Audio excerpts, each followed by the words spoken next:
Орой мэдрэг үзэгчтэй та бүгдийн 5 гарагийн ажил үйлс өдөр бүтэмжтэй байсан гэдэгт итгэлтэй байна. 25 дугаар сууг телевизийн дуустгаараа хилцүүлэг энэ удаагийн шинэ дугаараа үзэгч та бүхэнд хүрэхэд бэлэн болж байна. За бид бүхэн тухайн 7 хоногт нийгмийн анхаарлыг татж байгаа сэдвийн хүрээнд нэр бүхий зочдыг байлцуулан яг тэр асуудлын мөн чанар болон эргэн тойрондох зүйлээр бол хөөрөлддөг. Гэхдээ зүгээр нэг санал шүүмжлэл биш, хилцүүлгийн төгсгөлд гарч шийдлийг бас хамтдаа хайдаг юм уламжлалтай.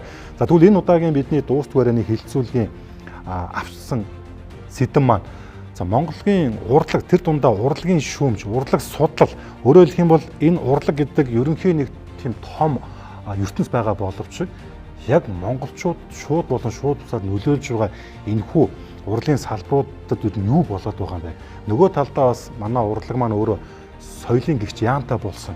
Яам нь хэрхэн дэмждэг юм. За магадгүй бас энэ урлагийг дэмжих сангууд ч гэсэн үйл ажиллагаа явуулдаг бололтой. За тэгвэл яг өнөөдөр Монголын урлагийн салбар шүүмжлийг ер нь хүлээж авдаг юм уу? Энэ тогоонтор нь чухам яг юу болоод байгаа юм?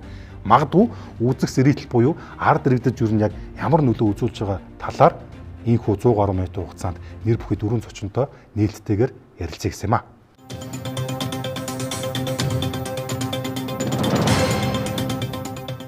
За ингээд хилцүүлэлт төрөлцсөн ирсэн та дөрөвтэй талархлаа илэрхийлье. Би оршлож нэлээд удаан хийчих шиг боллоо. Тэгээд өршөөж ажиах болоо гэж бодож байна. Тэгээд ямар ч хэдүүлээ нэг цаг гарангийн хугацаанд энэ урлаг гэдэг зүйл маань чухам яг юу болж хувирсан талаар та бүгдийн бодлыг сонсъё. Тэгээд хилцүүлгийнхэнд би та дөрөвтэй нэг тал биш магадгүй танаас салбарж байгаа хөшөглөж шанаадаж магадгүй шүү гэдгийг эртхий хэлье. Тэгээд албаасаар хилцүүлээ. Эхэлье. За өнөөдөр манай хилцүүлэгт 4 зочин ирсэн гэдгийг би түрүү хэлсэн. За драмын чадрын гэдгээр нь хүмүүс бол нэлээд анддаг. За өөрөөх нь мэрэгжил бол сэтгцэн юмч байгаа юм. За тэгээд драмын найруулагч Батуулт ирсэн байна. Мегмар Нарангийн Батуулт соёлын тэргүүний ажилтан Орфей театрын найруулагч. За Боролдоо студийн захирал Black Box театрын ерөнхий найруулагч зураач Мегмар ирсэн байна. Содном фильм Мегмар Боролдоо студийн захирал Black Box театрын ерөнхий найруулагч зураач. За мөн соёл урлаг хөгжим судлаач за Монгол улсын консерваторийн профессорын багийн гишүүн доктор профессор Батчаргал ирсэн байна. Бадамж явын Батчаргал соёл урлаг хөгжим судлаач Монгол улсын консерваторийн профессорын багийн гишүүн доктор профессор хилцүүлгийн отгон зочноор за соёлын гавьяа зүтгэлцэн за Shooter Production компани захирал зохиолч Shooter цэцэг ирсэн байна. Баатар сүрэнгийн Shooter цэцэг соёлын гавьяа зүтгэлтэн Shooter Production хязгаарлагдмал хариуцлагатай компани захирал зохиолч сэтгүүлч. За нөхдөө ажиллаа эхлэе. Би түрүү хэлсэн. За одоо бидэнд бол цаг хугацаа бол алт шиг байна.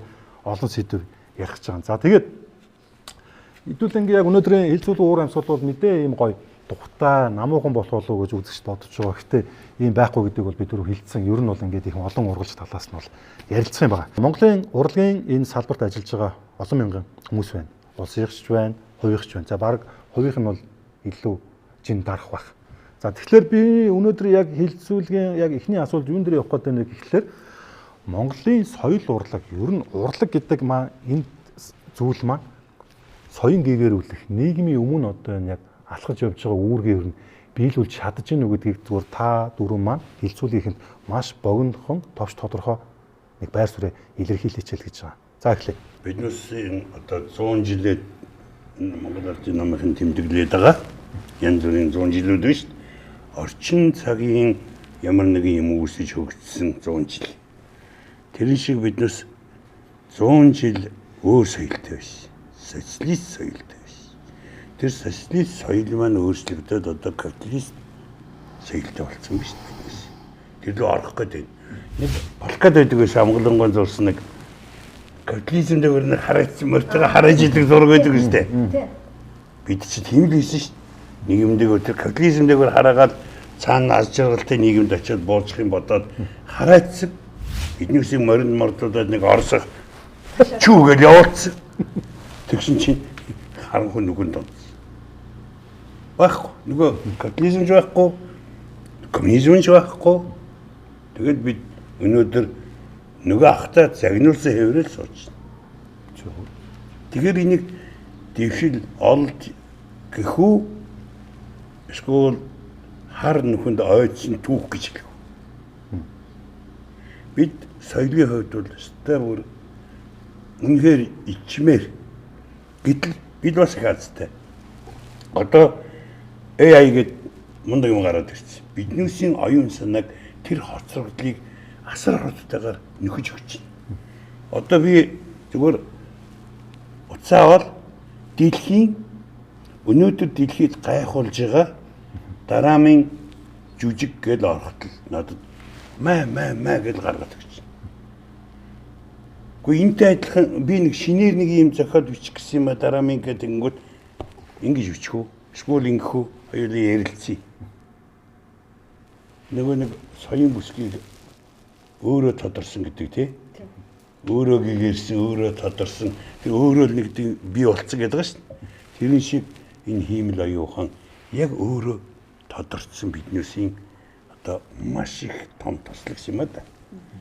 Тэгэхээр ийм соёл байгаа учраас өөрчлөгдөж байгаа учраас бүх юм шал өөрөөр ярихгүй бол хуучнараа байж болоо. Тэгэхээр шүүмжүүн өөргөө биелүүлж байна гэсэн утгатай гэж би ойлгосон зү. Тий.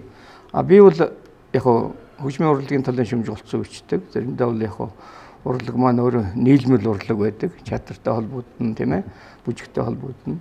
Тэгэхээр ямар тач байсан энэ талд бол үгүй гэж хэлнэ. За. Шүүмж бол өөргөө огт биелүүлэхгүй. Чадамжгүй гэж ингэж хэлнэ. Ягаад гэвэл тэр механизм үйлчлэгдэггүй Монголд. Яахын тулд шүүмжлэх ёстой. Шүүмжлэгч яахын тулд байдаг. Энэ бүх юм тодорхойгүй. Уран бүтээлчдэд тодорхойгүй. Судлаг шүүмжлэх шүүмж тодорхойгүй. Бүгд одоо хий хоосон ман дотор явж идэг. Ердөө би бол ингэж л бодож байна. Зохиол шүүдэр цэцэг. Асуулт маань нөгөө соён гэгэрүүлэх өөргөө биелүүлж гэнэ үү гэдэг асуулт байлоо. Тэгэж эхэлж байгаа юм. Харин тэгэхээр тэр юм ярих нь миний хувьд бол ямар нэг юм тийм нөгөө наривчлсан сэтгэхүйтэй байхыг чухалчилдаг.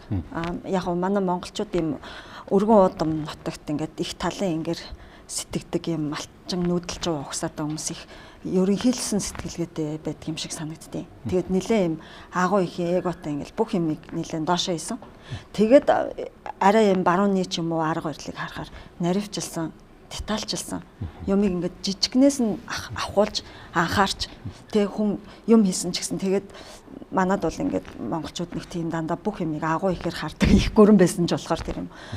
Тийм болохоор би одоо нэг том юм ярихаас илүү одоо яг өөрөө би уран зохиолын салбарт л ажиллаж амьдарч байна. Яг номнуудаа нэг ширхгээр нь зараал 30 мянга байдаг байхгүй юу? Яг тэр номны мөнгөөр би амьдардаг. Би өөр ямар ч юм уулс мулсаас авах ч юм уу, давхар төрийн алд баших ч юм уу, хажуугаар нэг юм зарах ч юм уу, хизээч тийм юм хийлгүүгээр 23 жил ингээд номныхоо шагнад одоо нөгөө номны орлогоороо амьдарч байгаа. Тэгэхээр би уран зохиолыг өөрийнхөө хэмжээнд яриул зүгээр гэж бодож байна. Тэгээд манай Монголд яг ийм орчин цагийн уран зохиол би одоо ингээ юм болгоныг 100 жил гэдгийг асар их шүүмжилдэг ч гэсэн уран зохиолыг бол тийхээс аргагүй. Яагаад гэвэл өмнө дандаа аман зохиолын уламжлалтай байсан. Тэгээд шүлгэлдэг их уран цэцэн өгтэй тийм монголчууд чинь туйлсан тийм. Тэгэд яг тийм хүн зохиогоод ном дээр хевлээд гаргадаг уран зохиол дэлхийд харьцангуй сүлд үнэхээр л их нацагд орж. За тэгээд бодоогоос эхэлнэ л те. Бодоогоо үзэмжтэй өгүүлэлээс эхэлсэн. Яа гарахгүй 100 гаруй жилийн ийм төвхтэй. Тэгээд Араман гэхээр 52 онд баха Алтай Араман гэдэг нөгөө Чадраа балын Лодо Дамбуган тэр анхны Араман. Хоёр дахь нь Бямбэ Эренчонгон өөрийн товь юм бэлээ. Би ч нөгөө өвөр Монголд өргөдөд нэг Араманы лекц уншаад тэг судалсан чинь их богинохон түүхтэй нөгөө кино 90 жил гэж яхад Араманы түүх бол дөнгөж 60 жил л байна. Тэгээд өнөөдөр бид хэд ингээд юм жишээлбэл миний хувьд бол Араман бичээл ер нь үндсэн орлогоо олоод амьдэрдэг. Тэгээд тэр уран зохиол тэг оюуны салбар нөгөө түжээлэгч байх ёстой гэдгийг бол зөвшөөрдөг. Тэгээд манай уран зохиол яг тийм хэмжээнд хөгжиж чадаагүй байна гэдгийг зөвшөөрч байна. За, найруулагч Батуулт. За, асуулт аюу гоё. Юу тийм нээлттэй ярих боломжтой сэдвийг хөндөж байгаа шиг байна. Тэгэхээр соён гэгэрэл гэж бид нар юуг хэлэх юм бэ? Соён гэгэрэл гэдэг нь бид нар дэлхийн одоо хүн төрөлхтний одоо агууд амьдрахаас өнөөдөр сахлах ус хүртэлх энэ соён гэгэрлийн үе шат, ухаарал гэгэрлийн үе шат дамжлаганд хүртэл явж ирэхэд одоо урлагийн гүйцэтгэх үүрэг шат дамжлагаар өнөөдрийн измүүд наривчлал хүртэл явсан энэ урсгалд монголчууд одоо хэрхэн оршин тогтнох талаасаа ярих уу? Эсвэл монголчуудын соён гэгэрэл гэдэг өнцгөөс харах. Монголчуудын соён гэгэрэл гэх юм бол одоо өнөөдөр бид нэр соён гэгэрлийн хэрэгцээг ханаас авч байгаа юм бэ? Өнөөдөр залуучууд яалтчгүй одоо YouTube, Instagram, Hollywood-ийн кино гэдэг энэ дэлхийн соён гэгэрлийн нээлттэй глобалчлагдсан энэ системээс одоо өссөн ч хүсээгүйч өөрсдийнхөө юмыг авч байгаа. Гэтэл манай монголчуудын бидний одоо дотоод соён гэгэрүүлэх, урлагийн одоо үйлдвэрлэх энэ платформ бид нар энэ одоо урсгалын хаана оршин тогтнох вэ? Бид нар одоо бараг оршин тогтнох юм уу? Эсвэл эс оршин тогтнох уу гэдэг. Оршин тогтнож гин үү, оршин тогтнохгүй байна уу? Эсвэл оршин тогтнож гин гэж бид нар өөрсдөө хуураад тэгээд өөрсдөө одоо өвчин намдах им хэрглэж байгаатай адилхан орчин тогтноод байгаа юм шиг би бинийгээ ингэж хуураад ингээд байгаа юм уу? Эсвэл огт нэг талаас огт оршин тогтнохгүй байгаа юм уу? Таны хариулт тэгэхээр Чадахгүй байгаа. За та дөрөв би яг хариултыг сонслоо.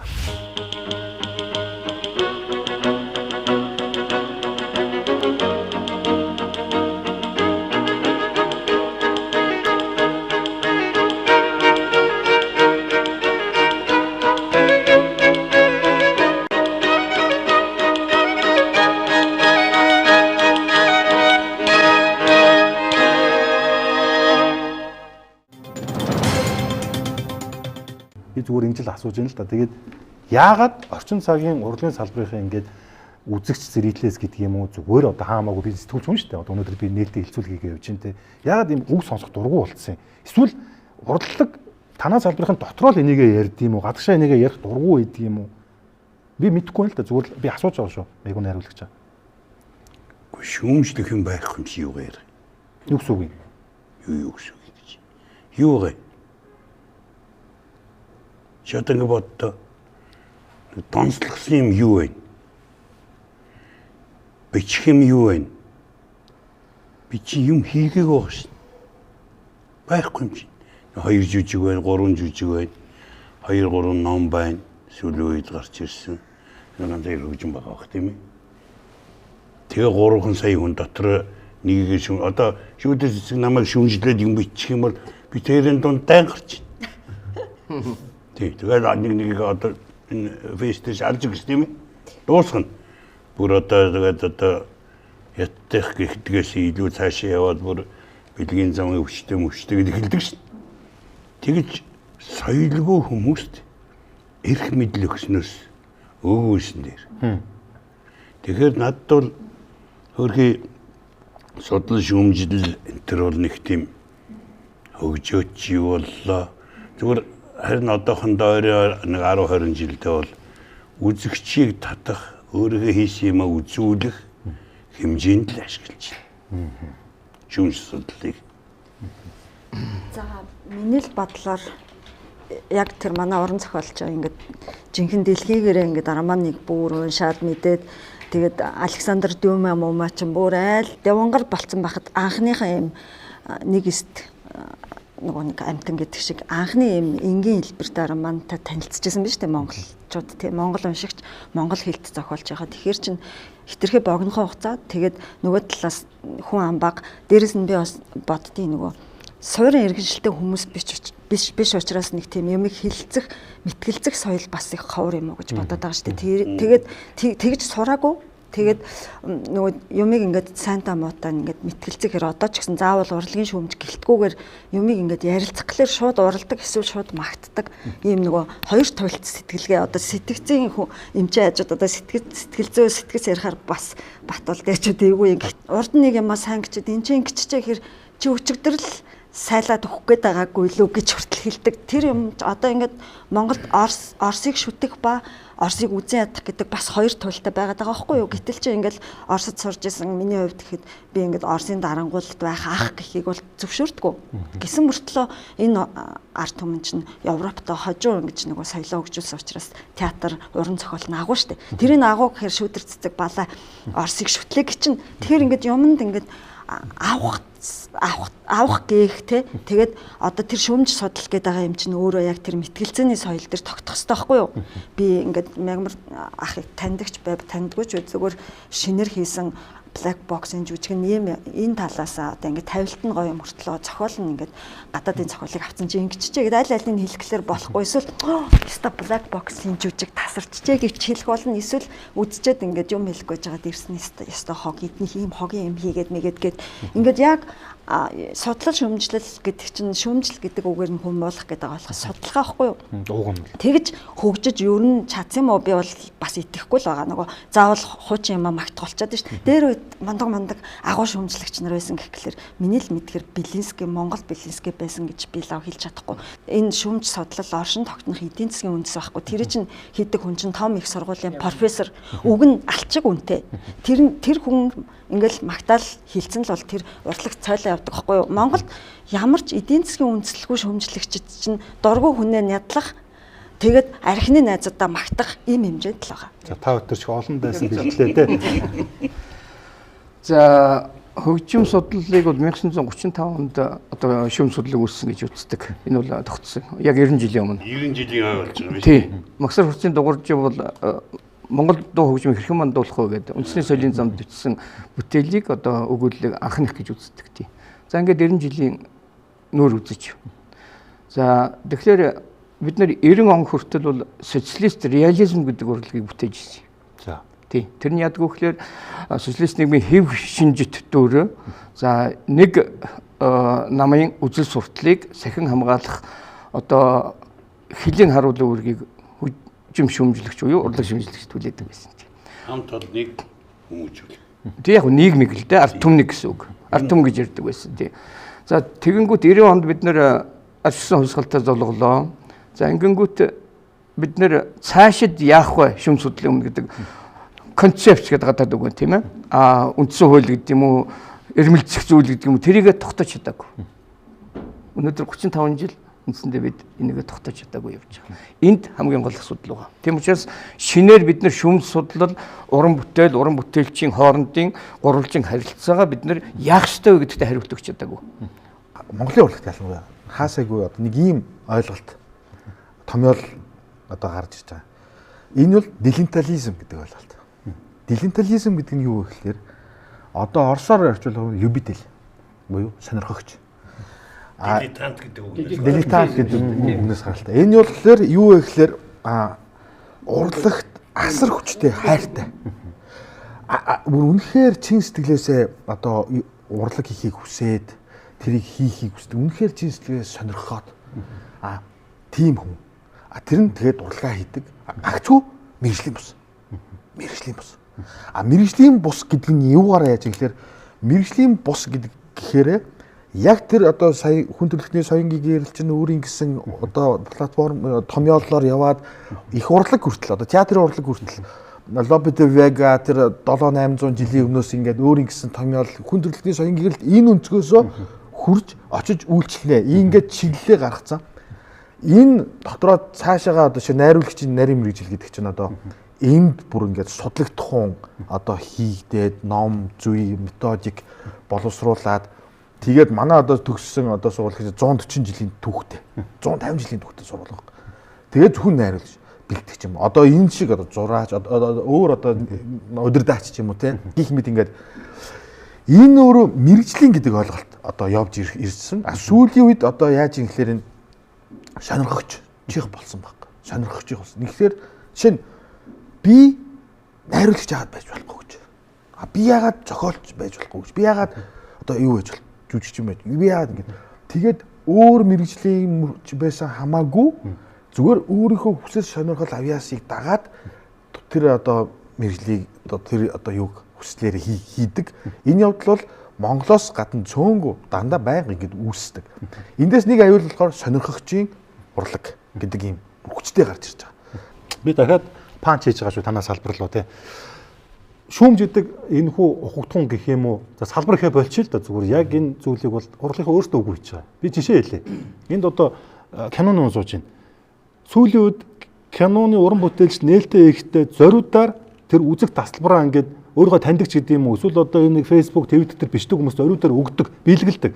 Нөгөөдөл нь очоо үзэнгүүтээ үдсэн оройноо ингээд тэр юм дээр платформ дээр уртаас урт пост тавьдаг. Үнэхээр таалагдлаа, ийм байна, тэр дүр нь ингэсэн гэд жүжигч ялгаагүй. Одоо ингээд жүжиг нээлттэй гэхэлэр ингээд ерөөсөө эхний нэг хоёр өдрийн тоглолтод дандаа л хэвлэх юм эсвэл ойр тойрных юм эсвэл магтад бичдэг хүмүүсээ урьдаг.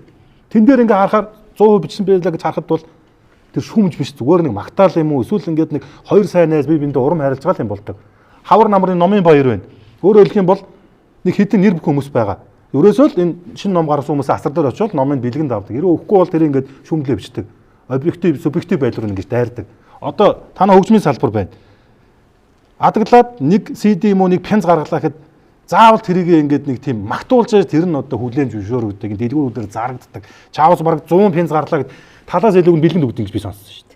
Өөрөөсөө та нар ингээд шүүмж бичих, судлал ингэж их боломжийг олохгүй ингэж өөгшүүлчихэд өнөөдөр ингээд та нар ингээд салбар дотор ингээд шүүмжлэлт юм уу гэхлээр ингээд танаа урлагийг ихэнх нь хар хайцгны бодлого шиг хүр шайлын аваагаа зоддог согтуу хүн шиг ингээд бүх юмыг нууж хаацалдаг. 100 цагтаа очингууд мах дуудлага өгөө гэдэг шиг яг л ийм болж байгаа. Танан дээр хариулт өгөл дээ би зүгээр салбар босонд дайлж байгаа шүү. Одоо жишээ нь ямар ч бүтээгт тэр бол тэр уран бүтээлчдийн зөв. Ягаад бол ямар ч зөвтгөж байна. Яагаад зөвтгөж байна гэхээр ямар ч бүтээгдэхүүн хийж байгаа хүн, өмд хийж байгаа хүн бол тэр өмдөө рекламдахыг л хүснэ.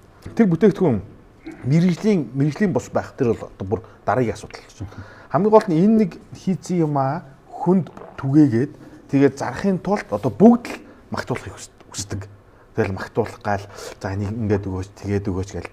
Тэнгүүд энэ нь болохоор манайх шиг одоо шүүмж судлал хөгжөөгүй оронд энэ ингээд аль тал руугаа бүр ингээд жолоогоо яатсан мөр шиг бүр ингээд туйлшрах аюул хүрээд байгаа байхгүй хүрээд байгаа. Тэнгүүд эндээс одоо юу нэхэгдээд ийн гэхлээр яг мэрэгжлийн шүүмж хэрэгтэй байна.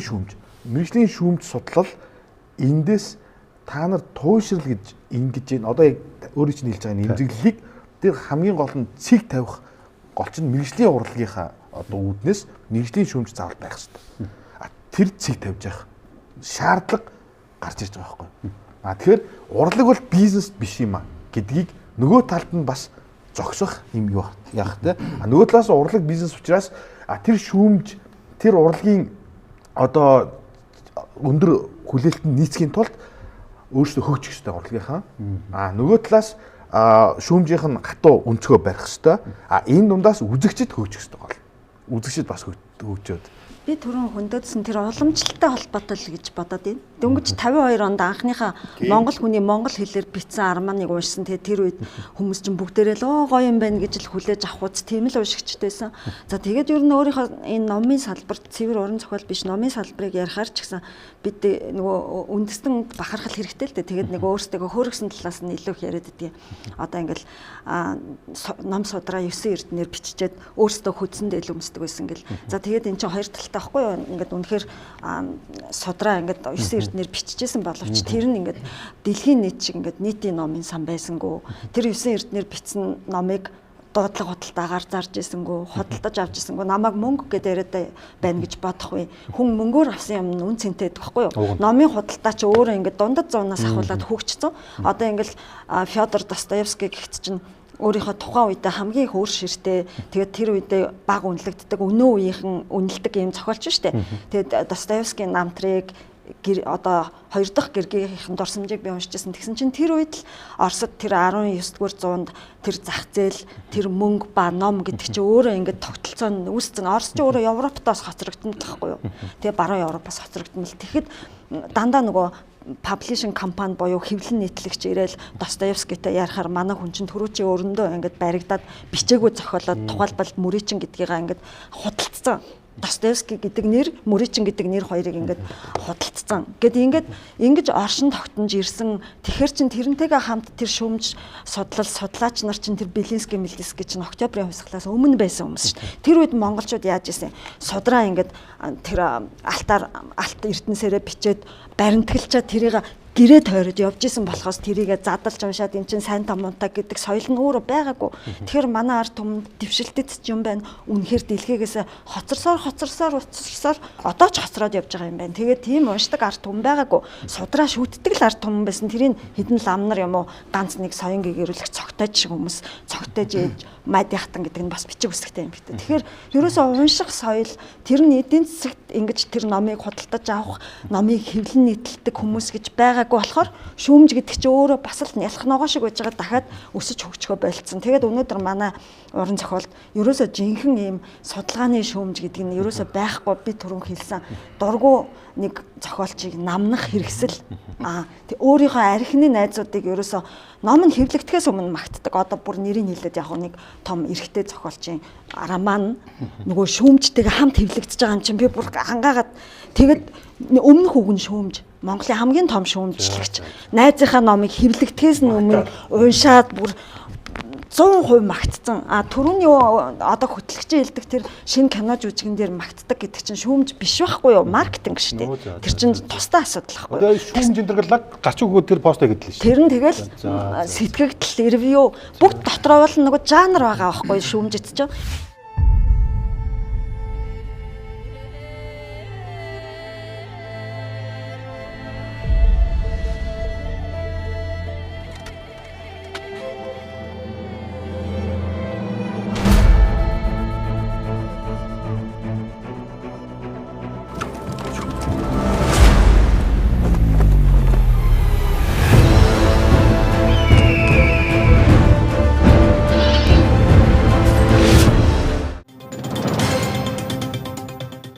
Мэргэжлийн гэх юм уу да шүүм судлагч. Манайх чинь нэг мэргэжлийн гэдэг үг доктортой байдаг.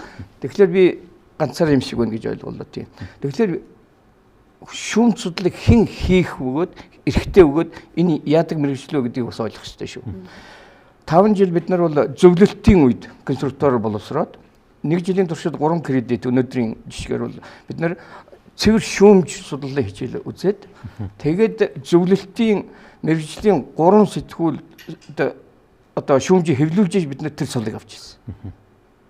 Одоо шүүмж. Одоо хөгжим шүүмжлэгч гэдэг цолыг авч ирсэн. За 1863 онд Чайковский төгсөхдөө бол чөлөөт уран бүтээлч гэдэг ийм диплом авч ирсэн. Өнөөдөр бол Чуб гэдэг хамгийн муу уран бүтээлчийг л тэр нэг англиад оруулаад байгаа шиг байгаа юм тий.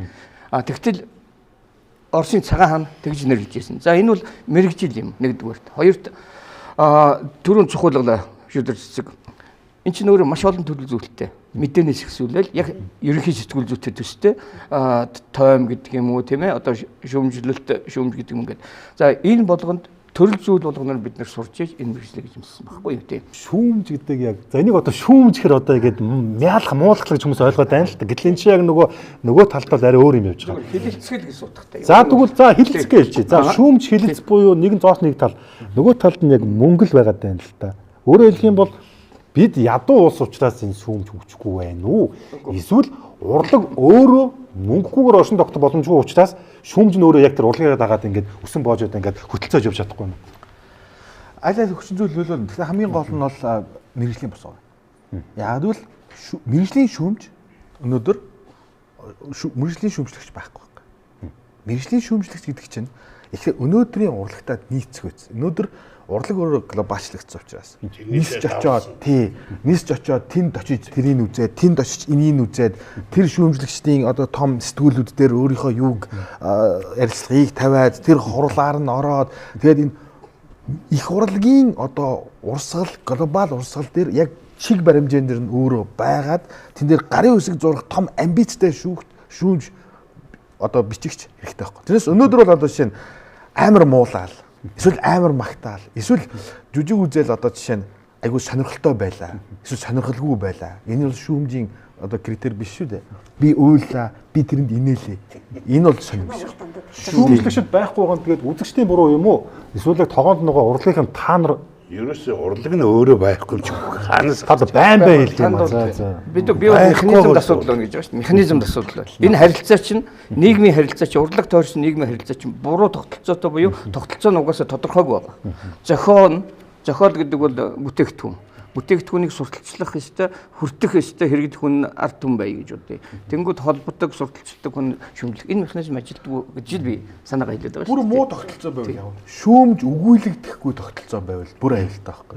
Одооноос шүүмж байх ёстой юу гэдэг өгүүлэгдэж эхлэх соёолж эхэлж байгаа нь энэ бол ирээдүй байна гэсэн. Магадгүй энэ өөрөө органик тэр нөгөө зүй тогтлоороо ямар нэгэн шүүмжлэгч гарч ирэх юм байна гэсэн одоо өмнөтгэл үйлдэл багс. Яг одоо таны яриад байгаа нөгөө шүүмжлүүлэх юм байна уу гэдэг та чинь бас тодорхой хэмжээнд санал нийлүүлээ. Яагаад гэхээр нөгөө 90-ад онд ингээд хөрх монголч өөрөө угжны улс байсан шүү дээ. Одоо социализм байсан хүмүүс нь өөрсдөө тэрийг мэдгүй нэг тийм элбэг дэлбэг нийгэм байсан гэдэг. Тэр чинь нөгөө манай Монгол улс эдийн засаг өөрийгөө авч явахгүй эдийн засгийн харилцан туслах зөвлөл гэдэг юм зөвлөлт холбоотуулсан юм нөгөө угжаар нь ингэж оршин тогтнож байгаад чөлөөт нийгэм боллоо. Тэр эдийн засгийн харилцан туслах зөвлөл боёо СЭВ билүү тэр нь устсан зөвлөлт холбоотуулс гэдэг чинь нөгөө тэжээл эмчилгээ тэжээлийн цэг шиг ингээ Монголыг тэжээхэ болоод өөрөө ядуураад хиймэл эдийн засаг нураад очихтойгоо хамт нөгөө бас л хиймэл лсэн гэсэн үг шүү дээ. Тэр хиймэл нийгмийн магтах зорилгоор үүссэн урлаг уран зохиолч хамт ингээд бүр ёроолдог хүртэл унсан 90-ад онд. Тэгээ би яг тэр үед ингээд Оросоос шилжиж ирэл Монгол улсын их сургуульд орж исэн. Тэгээд номын дэлгүүр гэдэг юм нь өөрөө устсан. Гудамжинд гарсан. Тэр үеийг бас эргэн санах хэрэгтэй байхгүй юу? Тэгээд би тэр үед бол зохиол бичиж эхлэегүй. Тэгээд Орос багш нараас бол уран зохиолын үндсийг бол их сайн заалгаж авсан. Тэгж ирээл тэгэл их сургуульд орчоол ингээл сургуулаа тараал, хичээлээ тараал, лекцээ тараал явхаар Монгол улсын номын худалдаа уран зохиол гудамжинд их сургуулийн гудамжинд байсан шүү дээ 30-аадхан жилийн өмнө. Тэрнээс хойш одоо яг таны хэлдгээр тэгэд хинч ингээд зарах одоо номын дэлгүүр нь байхгүй. Улсаас хэвлэж өгдөг байсан болохоор улс хэвлэж өгөөлцөн ч зохиолчд нь 10 жил ажилгүй суусан. Хоёрдугаарт бас юу ичгээ мэдэхгүй байсан. Яагаад гэхээр социалист нийгмэл магтах ёстой гэдэл ойлгож исэн хүмүүс чинь магтахгүйгээр юу ичих вэ гэд. Тэгэхээр тэр өнгөрсөн 30 жилд дэлгүүр одоо лангуугаар эхэлсэн аз хуур мэр энтер ном 3 чинь лангуунд байсан. Тэр үед би ингээд сэтгүүлчээс зохиолч одоо уран зохиол руу ороод анхны хулган гэдэг туужаа бичгэд тэр хэцүү нийгмийн үед ингээд шинээр бичиж байгаа зохиолууд ихнийх байсан байхгүй юу. Яг гэвэл шинээр хин ч юм бичихгүй, хуучнаа хөвлөхгүй.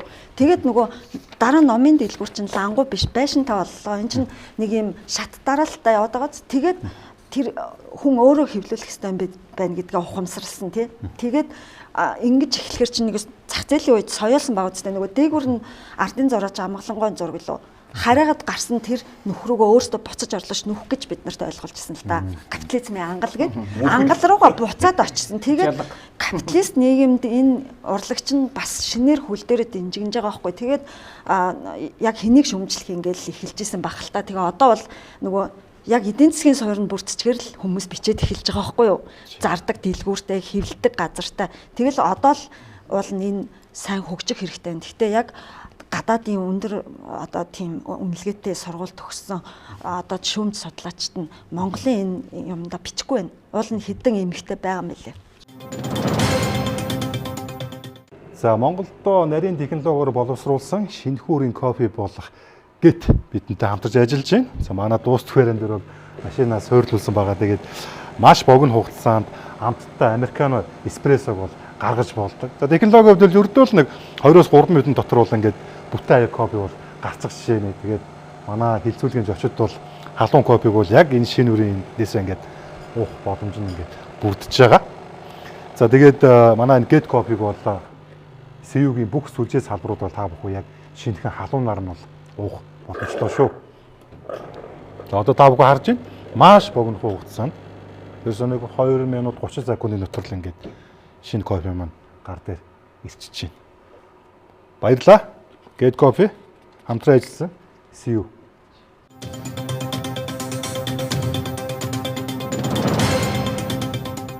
За ямар ч гэсэн тэгээд манайхан кофе таалагдсан тийм ээ. Манай энэ дахиж уумаар. Гэт кофе бол одоо манай харж нөгөө кофе нөгөө машины бүр ингээд аваад ирсэн. Тийм байна, тийм. Энэ машин дээр шууд нөгөө хураа өрөө хэмжээнэ ингээд бутлаад те боловсруулаад. За тэгээ зөвхөн американо биш ингээд латте ч юм уу. Танай нэвтрүүлгийн спонсор. Ямар нэгэн ийм тулах цэгтэй байгаад нь баяр хүргэе. Шүүмч чинь тулах цэг алга. Эцэг алга. За тийм байна те. За одоо тэгээд яанах вэ? Сая мегмарны хариулагч өөрөө хэлсэн. Улмаа чи одоо ингээд шүүмжлэл гэдэг тах юм. Үндсэндээ манайд шиг тийм шүүмжлэх урлагын байгаа мó гэж байна те. За тэрлүү ч одоо үсэрч орё те. Өөрөө л хүссэн шүү та. Тэрлүү ч би орж ийн. За шүүмжлэх урлагын байгаа болоод яамтай болсон биш үү? Соёлын яам гэдэг. Номингийн сайттай. Маш их мөнгө төсвөлж байна.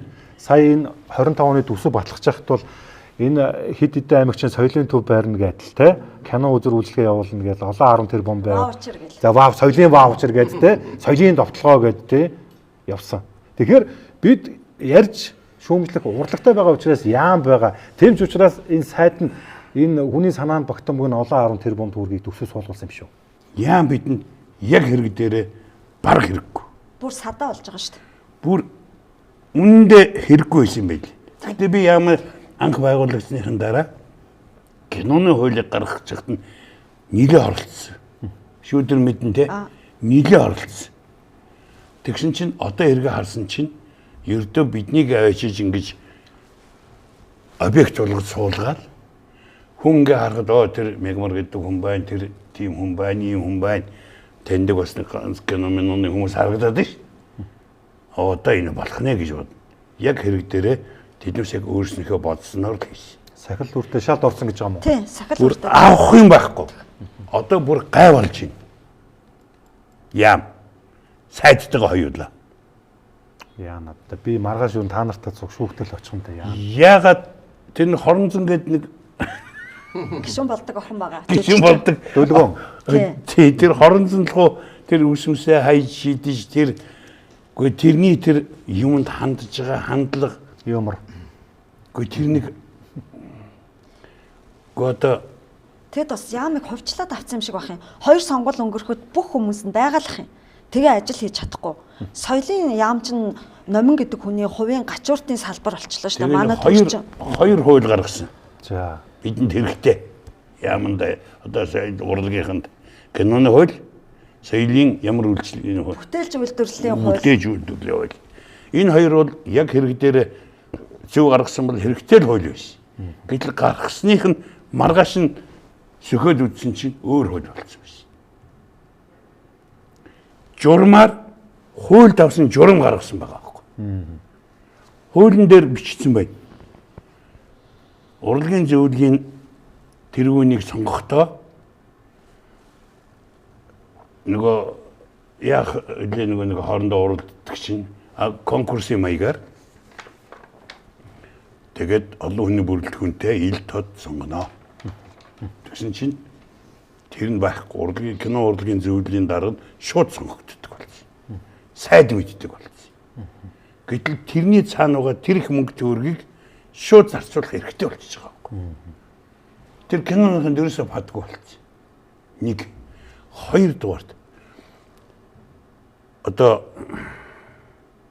гонхтой л да энийг киноны хуулийн дээр төрөөс кино урлагийг уран сайхны кино, хүүхэлдэйн кино, баримт киног санхүүжүүлнэ гэсэн нэг өгүүлбэр байна.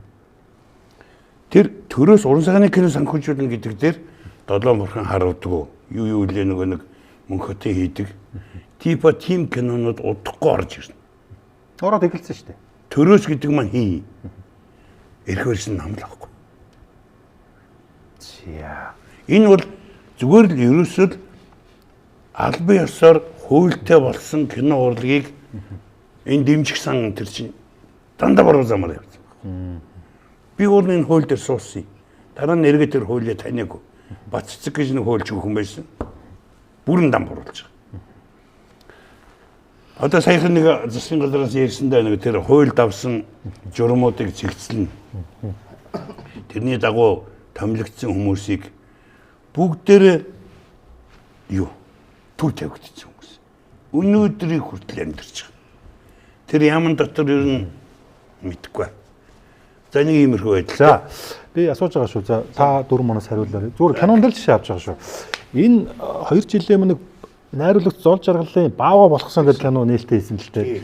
За ер нь бол монголчуудаас илүүтэйгээр дэлхий их тоосон. Энэ киног их тийм энгийн юм шиг бүтцтэй мөртлөө тал дутах санаа нь бол одоо тэр манай л Монгол байдаг гэр хороол утаа те аригтэлт те нөгөө хойд аав ээж салсан сарнсан хүүхэд яаж хогордог үлээ хэнийг бэлтэж байгаа вэ. За тэгэнгүүт зүгээр энэ зол жаргалуудыг энэ эмхтэй хэд хэдэн киноны фестивал дээр киногоо чирээд өтсөн. А тэгэнгүүт соёлын яам болон сайд нь энэ киног тулталж имтсэн хэдэн 10 сая төгрөг өгсөн гэсэн.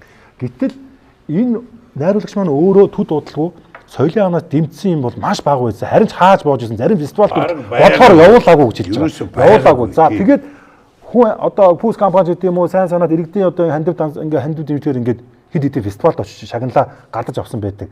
Тэнгүүд дараа нь ямар асуудал үүссэн бэ гэхээр кино урлыг дэмжих сангийн одоо дарга гэхүү захирал гэдэг нэмэгтэй одоо энэ Орос, Солонгос, Европт болж байгаа кино фестивал дээр өөрийнхөө тоглосон одоо жишээ нь бүсгүй гэдэг юм уу те кино хүртэл ингээд одоо авч очсон. Энэ ашиг сонирхлын зөрчилтэй. Тэгээ ер нь энэ нөгөө нэг Солонгос ирж тоглолт тэр юм уу? Тий. За Оскар байдгаа зүгээр ингээд өөр одоо кино наадмуудаар очиход хүртэл ингээд ямар шалгуураар ер нь одоо киног оруулд юм бэ те. Яг сайдасаа болж байгаа. За сайд ямар одоо хон соёлтой ямар мэдлэг боловсролтой байна тэр хэвээр хажууд нь байгаа хүмүүс нь бий болно. Яг л тийм хүмүүс цуглардаг тэр бол ном. Тэгэхээр манай сайд бол одоо нэг хөдөө аж ахуйн нэг газар тариалангийн талын соёлтой хүн шүү дээ. Бид чинь бас нэг сургууль соёлын төгссөн бас нэг одоо энэ хүн бол Дарамын театрт мэргэжлийн бус академик бус гэдэг найруулагч гэдэг нэр авцсан сууч Дарамын театрын. Тэгээ удамжны найруулагч болсон. Тэгвэл маш сайн кино хийж байгаа байхгүй. А энэ баавга гэдэг яг адилхан. Яг тэрний үр дагавар. За энэ дээр та нар ямар бодлоо? Зүр жишээл авч ирсэн шүү би. Танаас салбар болгон дээр байна. Юу байсан бэ? Яг энэ киног төрсөн л доо нөгөө бага болох. Эндээс хөвөрж байгаа шүү. Ямар шалгуураар гэсэн би бол сошиалын төдий мэдээтэй байгаа тийм ээ фэйсбүүкээр тийм мэдээлэл хийсэн. За яг нэг мөнгөөр бол тусалсан. А гингүү трийг нэг хэдэн зуун дахин томруулдаг шилээр зарлалцсан тийм асуудал байна гэдгээ хэлсэн. Өөрийн хувийн орон сууц зарсан юм байна. Тэр найруулагч охин чинь тийм ээ. Ингээд яг уран бүтээлчийн анх эхэлдэг төмөн зовлонгол туулсан байна л да тийм. За тэгтэл нөгөө бидний бүх юмыг монголчилдаг зам байхгүй юм. Дэлхийн боловсон харилцааг монголчилдаг, монгол хөрсөн дээр суулгаж ийн тэр л арын шин шүү дээ. Одоо лобби дах албан тушаалын ашиглал, ашиг сонирхлын зөрчил гэдэг одоо нэр томьёонууд те. Энд чинь ерөөсөө маш бүдүүлэг газрын л явдал шүү дээ. Дэлхийн ертөнцийн дээр боловсон соёл нийгэмд байх боломжгүй юм манад үргэлж тохиолдож яадаг. Фестивалд ямар нөгөө шалгуураар явдгийг гэсэн үү? Тэр чинь бол ер нь бол фестивалд эхлээд нөгөө материалын илгээх нь бол нээлттэй. Нээлттэй. Тэгчээд тэр фестивал болгон чинь шүүгчийн зөвлөлтөд 200 кино ирлээ гэхэд яг энэ нэрийн дэвшүүлэг гэдэг тэр хоёр дахь шатаа өөртөө сонгодог байхгүй юу? Хасаад манайх юмаа явуулахыгаа нэр дэвшүүлэгтэй хольж ойлгоод идэг байхгүй юу? Нэр дэвшүүлэг гэдэг чинь 200 ирчгээр энэ төрөл дээр энэ 10 нь гоё, энэ 10 нь гоё гэчээд тэгээд нөгөө нэг шилдэг аимшигын кинон дээр энэ энийг дэвшүүлээгээд 200-аас чинь 10-ыг шалгаруулж аваад найруулагчд нь урилга илгээдэг байхгүй юу? Танах нэрэн дэвшсэн учраас ирээрээ гэд. Тэгээд их санхүүтэй байвал мөнгөний явуулдаг. Санхүү багтай фестивал байвал мөнгөгүй тэгээд тэр хүн уригдсан, дэвшигдсэн. Материалын илгээх чинь дэвших биш. Нөгөө дэвшүүлж энэ үнэхэр шилдэг энэ эдэг ингээд шагналруулаа уралдуулъя гэд хоёр дахь шат байхгүй юу. Тэгээд Оскар чинь шалгуур. Оскарт чинь юу юм бэлээ? Тухайн орон болгон үндэсний киноны нэг төрийн бас байгууллага ганцхан байх хэвээр. Тэр нь өөрийнхөө орны дотоодоос бие дааж нэгхэн киног шалгаруулад илгээнэ. А тэгэхээр тийм төрийн бас. Тэгэхээр нөгөө тэрэн дээр одоо манайх ингээд төрийн байгууллага нь тэр эрхийг авцсан байх тий. Төрийн нөгөө кино урлагийн зөвлөлт. Кино урлагийн зөвлөлт өөр хийх юм байхгүй. Тэгээ авцсан. Тэгээ энэ маргаан үүссэн. Энэ бол маргаангүйгээр зол жаргалыг явуулах хэрэгтэй байсан. Яагаад гэхээр Монгол киноны 90 жил гэдэг одоо хурал хийгээд байгаа юм байна. Энэ 90 жилийн түүхэнд Оскараас Кан ч илүү нэр хүндтэй байхгүй юу? Оскар ч нөгөө маркетингийн илүү нэр хүндтэй болохоос зохион байгуулагч нь Америкийн кино академи гэдэг Америкийнхаа Холливуд киноны дэлхийн маркетингд зориулсан Америкийн фестивал байхгүй юу? А Кан ч болохоор Аз зэрэглэлийн дэлхийн хамгийн том фестивал. Тэгэхээр энэ зол жаргал Канд уригдсан Монголын анхны найруулагч учраас ямар ч маргаангүй зүгээр л шууд явуулсан. Харь далдсан газар шороо эгнэгт хүнийх болдгийн шүү гэж охиндоо сургаж байсан юм лээ.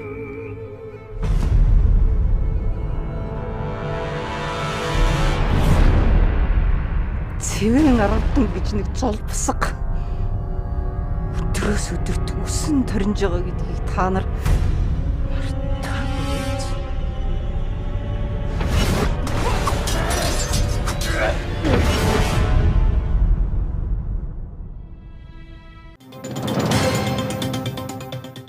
Урлагийн зөвлөл ерөөсөө хийх ажилгүй учраас хүний уран бүтээлийн урдуур нь гүйж орж сонгон шалгаруулсан гэдэг нэр авчих. Одоо тэр явуулахын тулд дунд нь орж шít. Тэрнээс миний бүтээл шууд явах хэрэгтэй. Мөн үү? Гэтэл дундуур нь орж байна. Дараа нь нэг төрийн байгууллагаас төрийн бос байгууллагаас гэж яхад нь төрийн байгууллага дахиж орж бас киног нь явуулж байна. Тэгэхээр ерөөсөө кино урлагийн зөвлөл бол хийх ажилгүй л газар байхгүй. За одоо би сөргүүл асууж байгаа шүү. Батлуул найруулагч таньс асууна. Канон дээр сая баг болгосон гэж юм те. Энэ нэг жүжиг явж байгаа. Монгол хаан гэдэг. За энэ тэгвэл яг ямар шалгуураар тэгвэл ингээд энэ одоо эн чинь ингээд те Лондон тоглож ийн гэж байгаа том театртай сая одоо хаан тоглож гэж байгаа үлээ те. Би асууж юм л та. Ямар шалгуураар энэ жүжиг тэгвэл ингээд явж байгаа. Одоо нэг юм хардлага байна.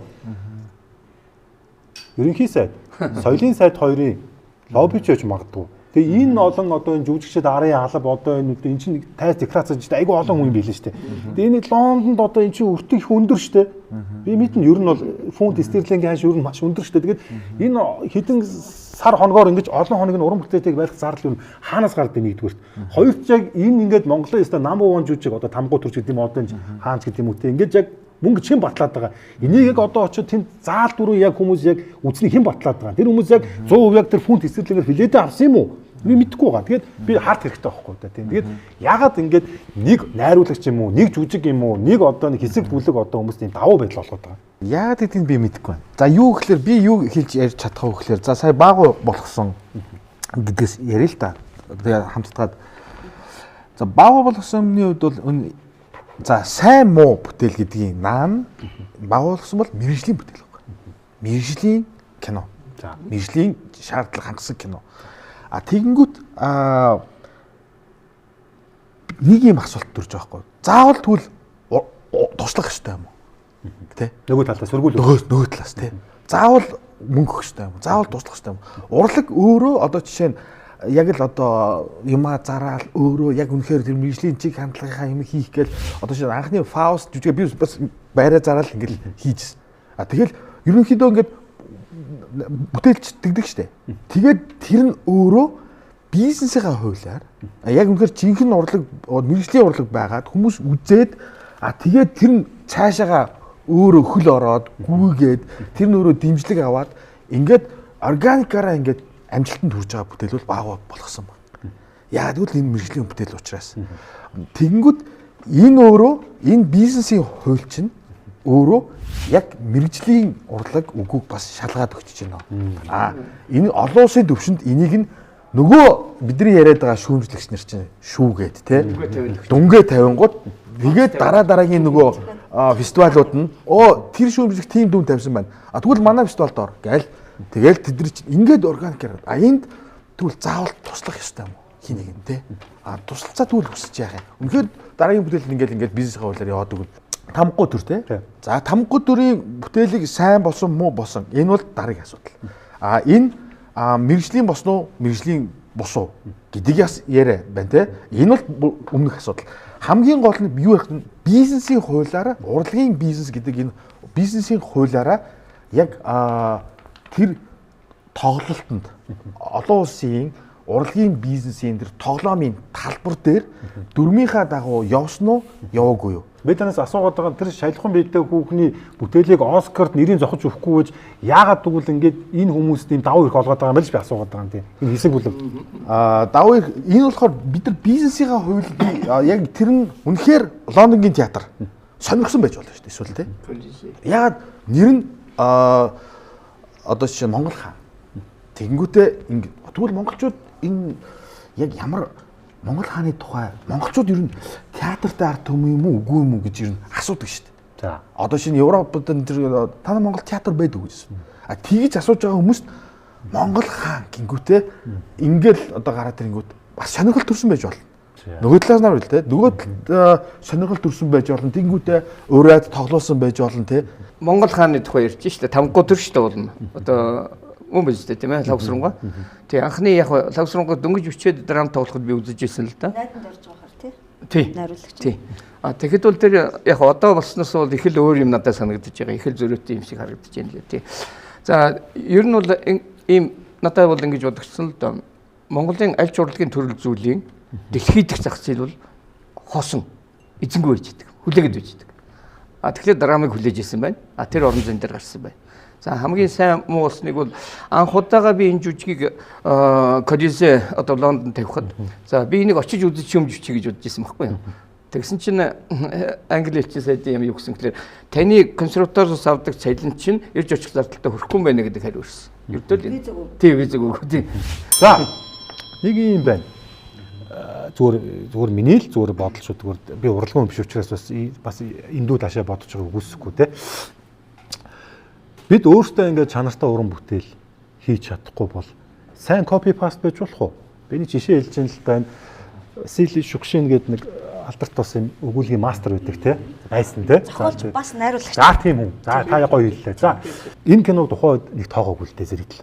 Энэ бараг тэгээд нэг удаагүй ч тэр кино чадварс буугдсан гэж би ойлгосон. Сүүлд нөгөө IPTV-д орд юм уу нөгөө хідэн телевизүүч нөгөө нэг энэ кино гаргаад ирсэн чинь хүүе эн чинь ямар ингийн амьдрал юм бэ? Яагаад ийм кино үгээ болцсон юм бэ ч гэдэг юм уу юм явж ийн л да. Тэгэхээр зүгээр санаа шүү зүгээр. Бид ингээд бүүн болсон одоо тийм тесрэлтийг үе хийж чадахгүйгаас хойш одоо манай хүү ам ч юм уу манай зах зээл тийм байгааг үгүйсэхгүй. Нэг сайн юм copy paste одоо манай ч ингээд нэг солонгос ч юм уу элдв янзын цувралыг бас их өөрөмжлүүд бас хийгээд байна шүү дээ олон ангитай тийм. Улмаа copy paste биш. Биш юм уу? Гадаадын зохиолыг эрхийн авах. Үгүй энэ бол яг ил тодор илэрхийлээд энэ чинь зохиолч нь байхгүй юм чинь. Гол нь тэрийг хэлж байгаа байхгүй юу? Хулгай биш. гэдэг шүү дээ. Оюуны хулгайг зохиолын хулгайг юу сэтчвэ за. Үгүй байж энэ хулгай биш байхгүй юу? Энэ зарлсан байхгүй юу? Асуурсан. Зохиолч нь. Үгүй шүгшин насварлаа. Зохиогчийн эрхийг дэлхийн Веник конвенц дээр байж байгаа. Насварснаас хойш 50-аас 75 зарим бол 100 жил. 30 юм уу? За улс болгоны хөө. Би ямар бомбод хэлчихвэ. За. Энэ хараа. Одоо үнэгүй болсон гэсэн үг юм уу? Тийм. Би ярьчих уу. Хулгай, copy paste, franchise энэ чинь дотроо олон янз ахгүй юу? Одоо жишээлбэл нөгөө нэг эмоцийн залуучуудын хамгийн сүүлд хийсэн нөгөө баян боол илүү.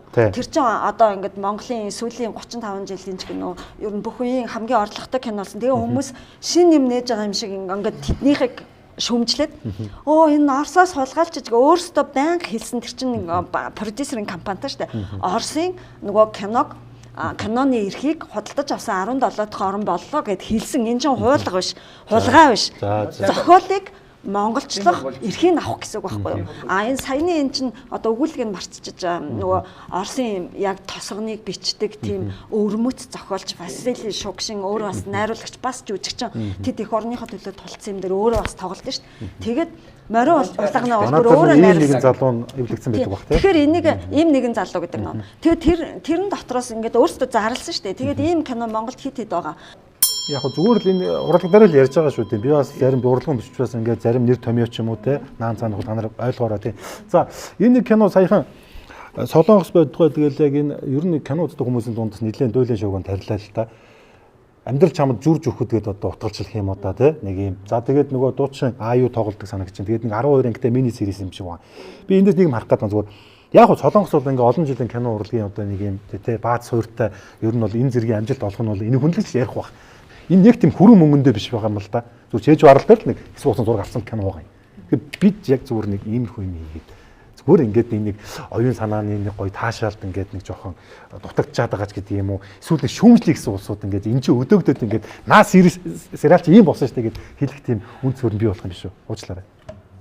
Яа тийм кино хийж болдгоо юм бэ гэж үү? Тий. Үгүй харин би яг таныг ярьж байхад би нэг юм бодлоо. Бид нар яагаад солонгосчуудтай яг эднэртэй өршөлтгүйц кино хийж болдгүй юм болоо гэж бодох хэмжээнд өнөөдөр кино урлаг Монголд маш хурдтай хөгжиж байгаа юм байна гэж ойлгож байгаа байхгүй. 10 жилийн өмнө, 20 жилийн өмнө бид нар яагаад Америк яагаад германчууд чиг кино хийж болохгүй гэж бодох үе байсан уу? Байж чадаагүй юу?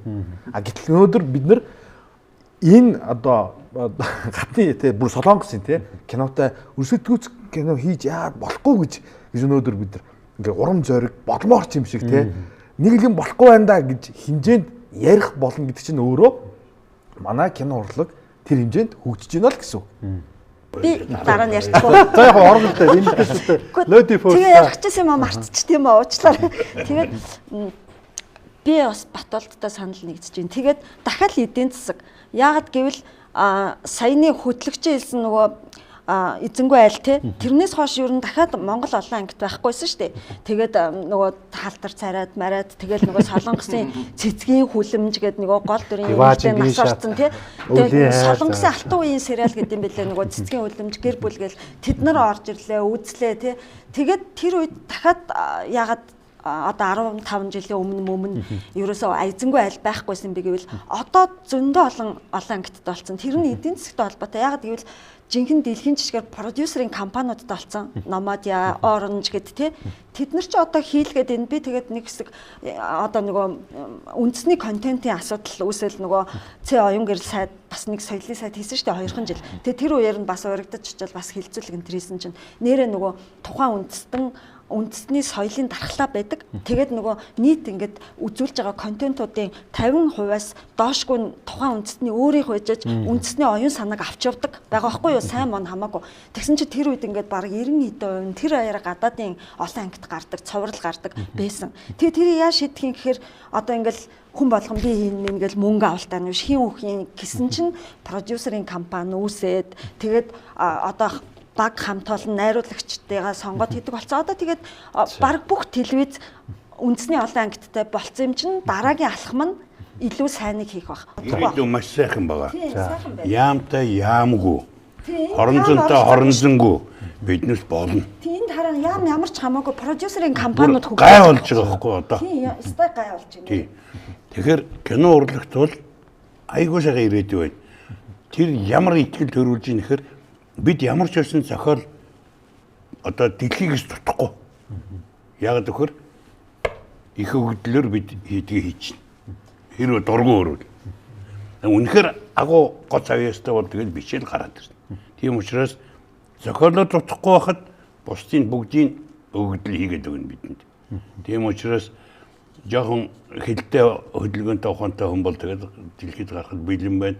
Монголын кино урлаг хөгждөгөр хөгжинэ. За. Юу би танаас юм асуух гэж байгаа. Тэр албаар зориуд бэлтгэлээ.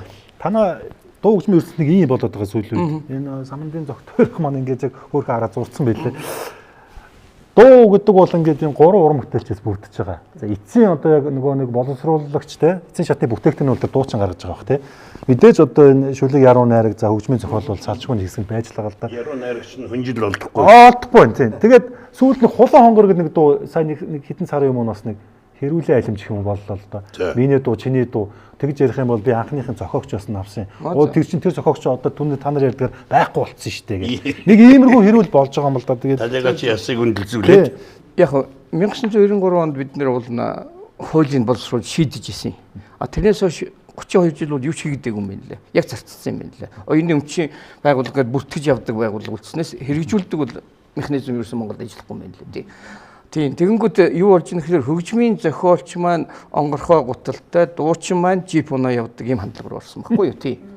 Тийм. Тэгэхээр яруу найрагчид юм оногддог юм уу би бас мэдэхгүй. Тэр нүцгэн байгаа шиг нүцгэн л байж байгаа байх гэж би бодож байна. Тэгэхээр хинэн Гүг яруу найрагч нүцгэн байна шүү дээ. Хөгжмийн зохиолч нэг тал хүнжилттэй байна, тийм үү? Дуучмад бүтэн хүнжилттэй байна, тийм үү? Дуучч одоо дарга болж байгаа шүү. Даргач болно, бүтэн жипч унна, хаймар унжийн одоо би мэдэхгүй, тийм. Тэгэхээр хинэн хиндэ мөнгө өгч явах учраа болох байсан. Анхдагч нь хин юм бэ? Зохиолч нь хин юм бэ? Хин нь их явах хэвээр. Нөгөө нэг бялууны чи ихэнхийг хин авах хэвээр. Энийх учрыг ерөөсө төрж чадахгүй, хуулинч чадахгүй хэрэгжүүлэх байгууллага. Бол их зохиогч гэдэг нь тустай. Тэглгүй яах юм бэ? Төрийн шагналт дээр зөвхөн их аргаа бараад Майкл Джексон чинь хөгжмийн зохиолчд мөнгө өгөөд ахлаар өөрөө автор нь болж автор их нь. Тэгээд энэ хөгжмийн зохиолч яруу найрагч хөрч яагаад өөртөөх нь уран бүтээлийг хэд хэдэн дуучин нэгэн зэрэг өгөөд идэв. Тэд нар яагаад сүлдээ би авсан чи авсан Эсвэл хинч аваагүй гэд хэрүүл үзээд идэв бол Тэр ямар ч хөөдөн зохицуулт байхгүй. тийм үү. Хүн өөрийнх нь бодсноор л хүн мөнгө авчирд та энэ дуугаа өгчөө. Ингээд өгөөл явуулчихна. Асуудал алга болчихно. Тийм шүү дээ. Контент нэлээ халж байна. За тэгээ та дөрвийн урд нэг нь хэвлэлд өгжсэн урлаг шүүмжлэлтэй холбоотойгоор салбараас тоогооруугаас ингээд эргэж харсан бас яриануд байгаа юм. За одоо эндээс ингээд явна. Хажууд зохиолч маань сууж байна. За нэг юм гэсэн байгаа. Би маасын зохиолч биш ээ. Хинт ч хэрэггүй юм бичдэг хүмүүс одоо биш гэж л байна л да. Тэгээ энэний дараа ингээд энэ би ярилцлагыг үнссэн. Энэний доотлон комментуудыг харсан. Энээс болоод таныг шүүмжилж битсэн. Нэг биш нэг хэдэн хүн. Бүр ингээд одоо шүүдэг цэцэг юм тиймэрхүү битсэн. Яагаад яг одоо юу н ийм яриа өгсөн? Яагаад гэвэл бас маасын биш болохоор л хэлсэн. Жишээлбэл өөрөө битсэн юм маань манай Монголын яг ном уншдаг хүн хідүүлээ. Тэрэн дотор хідээр явж гин гэдгээ би өөрөө мэдэрч шít. Би ч харин ингээд номын дэлгүүрэл лангуу байхад эхэлсэн гэхээр би одоо байгаа их зохиолчдыг сураггүй байхад энд байсан. Тэгээ 23 жил би байж лээ. Уул нь Монгол бол маш удамтгай хүмүүс шүү дээ. Өчигдөр шүтж байгаа л маргааш нь дэвсэлдэг. Гэтэл би дэвслүүлсэн ч байж гэн. Тэгэхээр би өөрөө мэдрээд би яг маасын бичиж чадчихна уу юу гэдгээ бас мэдж байгаа байхгүй юу? Жишээлбэл би одоо их дагн ачлалт ялгсан одоо Дондов Долон Матны тухайн нэг номыг 7 жил бичлээ. Ч одоо 7 жил бичээ суужихын оронд 7 сард нэгийг бичнэ үстэй. Яг гэвэл тэр маш хүнд сэдв байсан. Хүн болгоны сонирхдаг сэдв биш байсан. Тэр ном маань бусдаас хамгийн удаан зарагддаг, хамгийн удаан бичигдсэн. Тэгэхээр тийм юмыг маас уншихгүй шүү дээ. Энэ ярилцлага одоо 3 жил болж байна. Яг одоо 3 жилийн дараа таны ингэж хэлэх үг чи хэвээрээ юу? Хэвээрээ. Одоо би 3 жил юу ч бичээгүй байж л шүү дээ. Маас их байсан бол би бол сард нэг тууж бичиж чадах байхгүй юу? Тийм. За. Мегмон ярил бас таны нэг өгсөн юм яриа байна л да. Энэ юу юм? Зүгээр бид энэ таны өгсөн яриа л байна л да. Бас ингээд үгээр чи өгцөн. Тэгээд энэ нөгөө социалист үзэл сурталын зэвсэг рүү одоо тэг 90% руугаа орсон байна гэд. Эндээс юу гэж уншиж байна гэхлээр ардын нам дургүй гэж болно. Түүний гаргалгаа шүү зүгээр. Эсвэл одоо одоогийн урлагийн байгаа энэ хойрлж гэдэг юм нөхцөл байдал шог байна. Одоо реализм биднээс бид социалист реализмээс явсан боловч социалист реализм биднээс явахгүй байна гэсэн үг. Тэгвэл тэгээд энэ юу гэжсэн хэр кино одоо хууль гаргаад хичнээн хууль гаргасан ч гэсэн кино урлагийн зөвлөлийн за бүр сайдын тэрний доор байдаг тэр нөхдүүдийг бүгдийг нэг намаас тавьчих байгаа байхгүй. Тэгэхээр яах? Нөгөө социалист байсан намаас чи ирээд ажиллаа хийж шин. Тэгэхээр бидээс эргээд зэвсэг болно шүү дээ. Намайг би хэлсэн шүү дээ 30 жил би социализмд амьдэрсэн. Би зэвсэг байсан. Дараа нь 30 жил зэвсгээ хаяад моринд мордоод үсэрсэн чинь капитализмын яролд унтсан. Мөн үү? Тий. Намайг ингээ хажууд зураатай байдаг гэсэн та нар сайн санаж байгаа шүү дээ. Ийм л юм. За энэ та доктор Ачгал энэ нөгөө энэ систем нэлээд болж тоглолт болсон л доо. Тэгсэн чинь ингээд зүгээр л одоо энэ өгүүлбэрээр ингээд дүнж байгаа юм яаж байгаа. Муу тоглолоо гэж юу? Гэхдээ та юу гэж хэлсэн? Ингэж л юм бааштай л байсан. Зүгээр хөггүй байна гэдэг асуудал тавьсан. Монгол хөгжим хөгтэй байсан үе бий. Тэгэхдээ өнөөдөр хөггүй тоглож байна. Хөгжим нь хөггүй болохоор яадаг бол тий. Тий. Нэгдүгээр хөгжим энэ зэмсэг хөгтэй байх хэрэгтэй. Уран бүтээлч хүн хөглөх хэрэгтэй. Хөглөхийг хяндаг удирдагч маань тэрийг хянж явах хэрэгтэй. Тий. Тэгээд дээр нь дууны инженер одоо саунд инженер янз бүрийн мэргэжил байдаг. Энэ бүгдийн хамтаа ажиллах л та. Тэгэхээр энд стандарт алдагдсан байна. Энийг бодоочоо л гэсэн санаа хэлсэн. Тэгээ дандаа дүлийн хүмүүс биш эргүү. Үгүй мэдгүй. Баг болчихсон. Нэг салбарын ус уу яах юм гэсэн хандлага гарах уу? Уг гарсан. Намайг топидн гэсэн нэг хөгжим. Тийм үү? Тийм. Бараг шав байсан баг шүү тий. Бүр тийм асуудал гарсан. За. Өөрөө сууж амар юм. За энэ хүн өөрөө сууж ах шиг шууд дийлгэж хэлэхэд найруулагч сайн хүн байх боломжгүй билээ гэж байна. Би тэгээд яг энэ өгүүлбэрийг юутай холбож ойлгосон гэж энэ хүн сэтгэсэн юм ч байхгүй. Яагаад ч юм бэ надад нэг тийм хариу нэг тийм сонирхол дүр боосон л та. Анх удаа бид нар уулзж байгаа. Гэтэ ингээд яг сайн хүн байх боломжгүй сэтгэсэн юм шиг байгаа байхгүй. Энэ хоёрыг ингээд нэг нийлүүлэх гээд ингээд үзэхэд надад нэг тийм сонин дүр юм уу юу их хинтэй нэг харизм ч юм уу нэг хэлжсэн байхгүй юу? За сонсоо яагаад юм яриа өгсөн юм? Энэ миний өгшөлтэй. Юу гэхээр манай өгш Сергей Васильевич Жиновач гэдэг Москвагийн театр урлагийн академи одоо Станиславскийн мэрэмжний том театрын одоо 3 би чинь тэнд 6 жил нийт ингээд яагаал ингээд 2 3 дугаар курсын үед хэлж ирсэн юм. Тэгээд энэ юу вэ гэхээр найруулагч хүн бол нэг том эрх ашигт л үйлчлэх хэрэгтэй. Тэр эрх ашиг нь өөрөө жинхэнэ театрын урлаг. Тэгэхээр жинхэнэ театрын урлагт ингээд тэр бүтээл гэдэг нэгэн том эрх ашиг руу дайрж явах үед за өөр эрх ашигуд ингэж ороод ирдэг. Сайн найз, сайн ах, сайн одоо уран бүтээлийн анд, сайн бизнес хөрөнгө оруулагч те. Тэр олон одоо эрх ашигуудын сүлжилтсэн цэг дээрээс урлагийг бүтээхгээ явж байгаа нэг баг явахгүй юу найруулагч. Тэгэнгүүт тэр олон жижигээс том хүртэл тэр эрх ашигууд замыг алдуулах гэж оролдог. За наадахтай чи ингэж л та. Энд дэр ингэж тоглож ил та. Би тоглож ил та. Чи тоглож л та. Энд дэр ингэж хэл дээ. Энд дэр ингэж гэл эсвэл одоо наадахыгаа ингэж ийм үдэл санаагаар энэ урлагаа хийчих. Айгүй олон тийм эрх ашигуд ингэж орж ирдэг. Тэгээд тэр эрх ашигыг золиослох хэрэгтэй. Тэр эрх ашигуудыг золиослж яг их урлагийнхаа одоо эрх ашигт нийцэж бурханлаг эрх ашигт нийцэхийн тулд тэр одоо харилцаануудыг золиослох хашаар аргагүй болдог. Тэгэхээр тэр одоо хүмүүсийнхаа тухайн агшинд тэр хүмүүсийнхаа хувьд би муу хүн болж байна. За өнгөрсөн жилийн Нобель утга цахилгаан шагналыг энэ өмнөд Солонгосын энэ ханган те ханган авсан те. За тэгээд нөгөө манайдар бол нөгөө цагаан олтон болон бас зохиолууд нь ингээ яаж байгаа. За тэгээд их яриа гарсан. Өмнөд Солонгос бол ойбж байгаа мөнгө өгж байгаад бараг автсан. Азийн зохиолч тийм чадaltaй биш. Ер нь Америк, Европчууд ер нь Америкууд л авсан байлээ л дээ. Эмэгтэй зохиолч тавьж шүү те. Нобель утга зохиол хол байж магадгүй. Тэгээ яддаг тэгвэл одоо тэр нөгөө бүкер те. Хэд хэдэн шагналууд биш те. Байдаг. Тэ. Тэр ойрхон байж болохгүй юу? Болох л хэвээр. Ер нь энэ соёлын амттай холбоотойгоор одоо Монголын хамгийн том соёлын үрийг таригч Монсодор компани шүү дээ. Тэгээ Монсодрын захирлын их батгай бид хэд юм ярьж хахад хэлжсэн байхгүй юу? Яг тантай санал нийлэх үс юм хэлсэн маа их бат захирал. Соёлын ам гэдэг чинь ингээд кино гэдэг ахын тэр кино чинь жүжигчин бүгдээрээ эхлээд уран зохиолоосоо төрдөн штэ.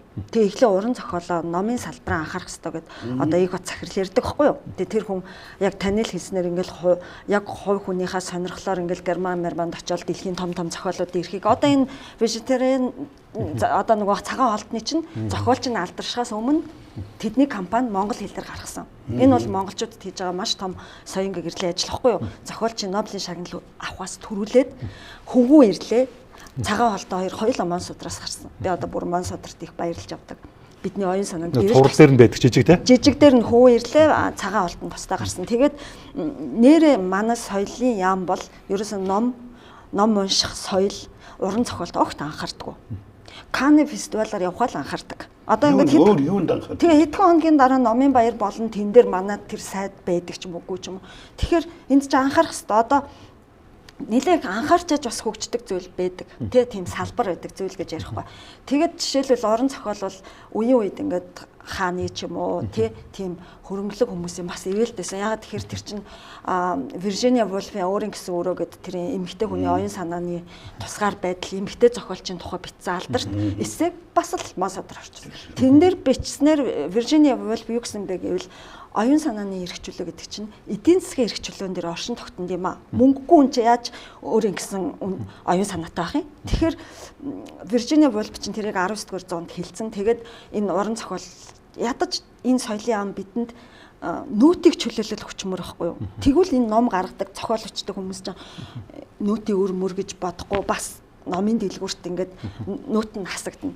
Энэ хүнийг лоббицсан гэж би бодохгүй байна. Энэ хүмүүс том зохиолч байлаа. Сүүлийн 30 гаруй жилийн хугацаанд Монгол киноны хөгжим таны хувьд хэр одоо хөгжсөн гэж боддог вэ? Киноны шүү.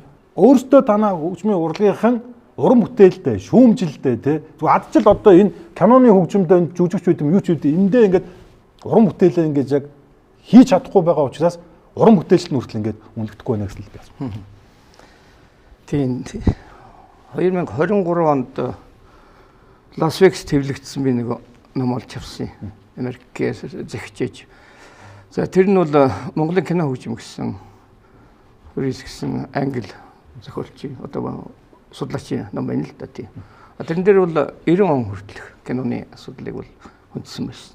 Кино хөгжмийг Монголын англи судлаачийн номон дээр бол юу гэж нэхлээр Монгол кино хөгжмийн хамгийн онцлог нь кино хөгжмийн хөгжим болгоныг симфони найрал хөгжмөөр тоглуулдаг юм байна шүү гэдэг нэг дүгнэлт их сонирхолтой байсан.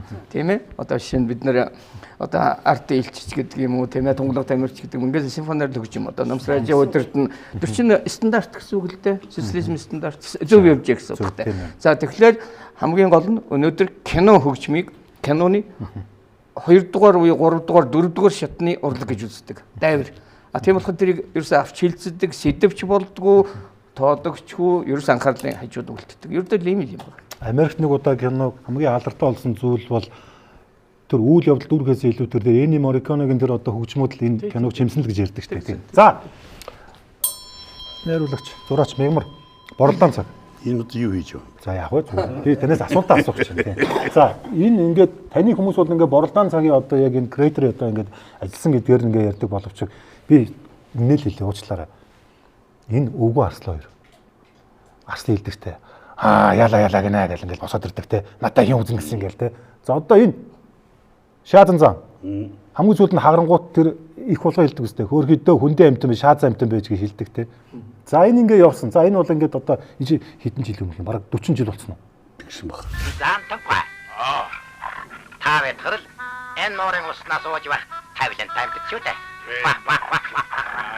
Ой. Ганцхан. Танаас өмнө энэ мосаа болгонууд чинь энэ нуурын эзэн болчиход харуул манай хүртэл гаргадаг болчихж. Харав. Тийм бай. Заантангүй. Та энэ мосаа болгонуудыг хоёог нь бяцтараа өөртөө хөөгөөд өгөөч. Тэгвэл та ганцхан. Та одоо яваад баллаад өгөөч. Яа. Одоо яа.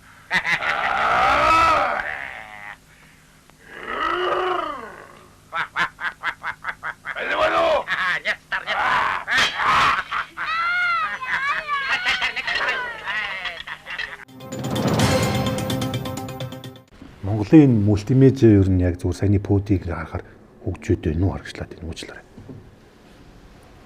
Гэхдээ одоо миний л буруу байдаг багтаа сүүлийн 20 жил жоохон завгүй байлаа. Тэ. Тавхтай хоолоо олж авахгүй, аягтай цайгаа олж авахгүй. Тэгээ ядаж нэг хувийн театр барьцсныг хэлэх үү.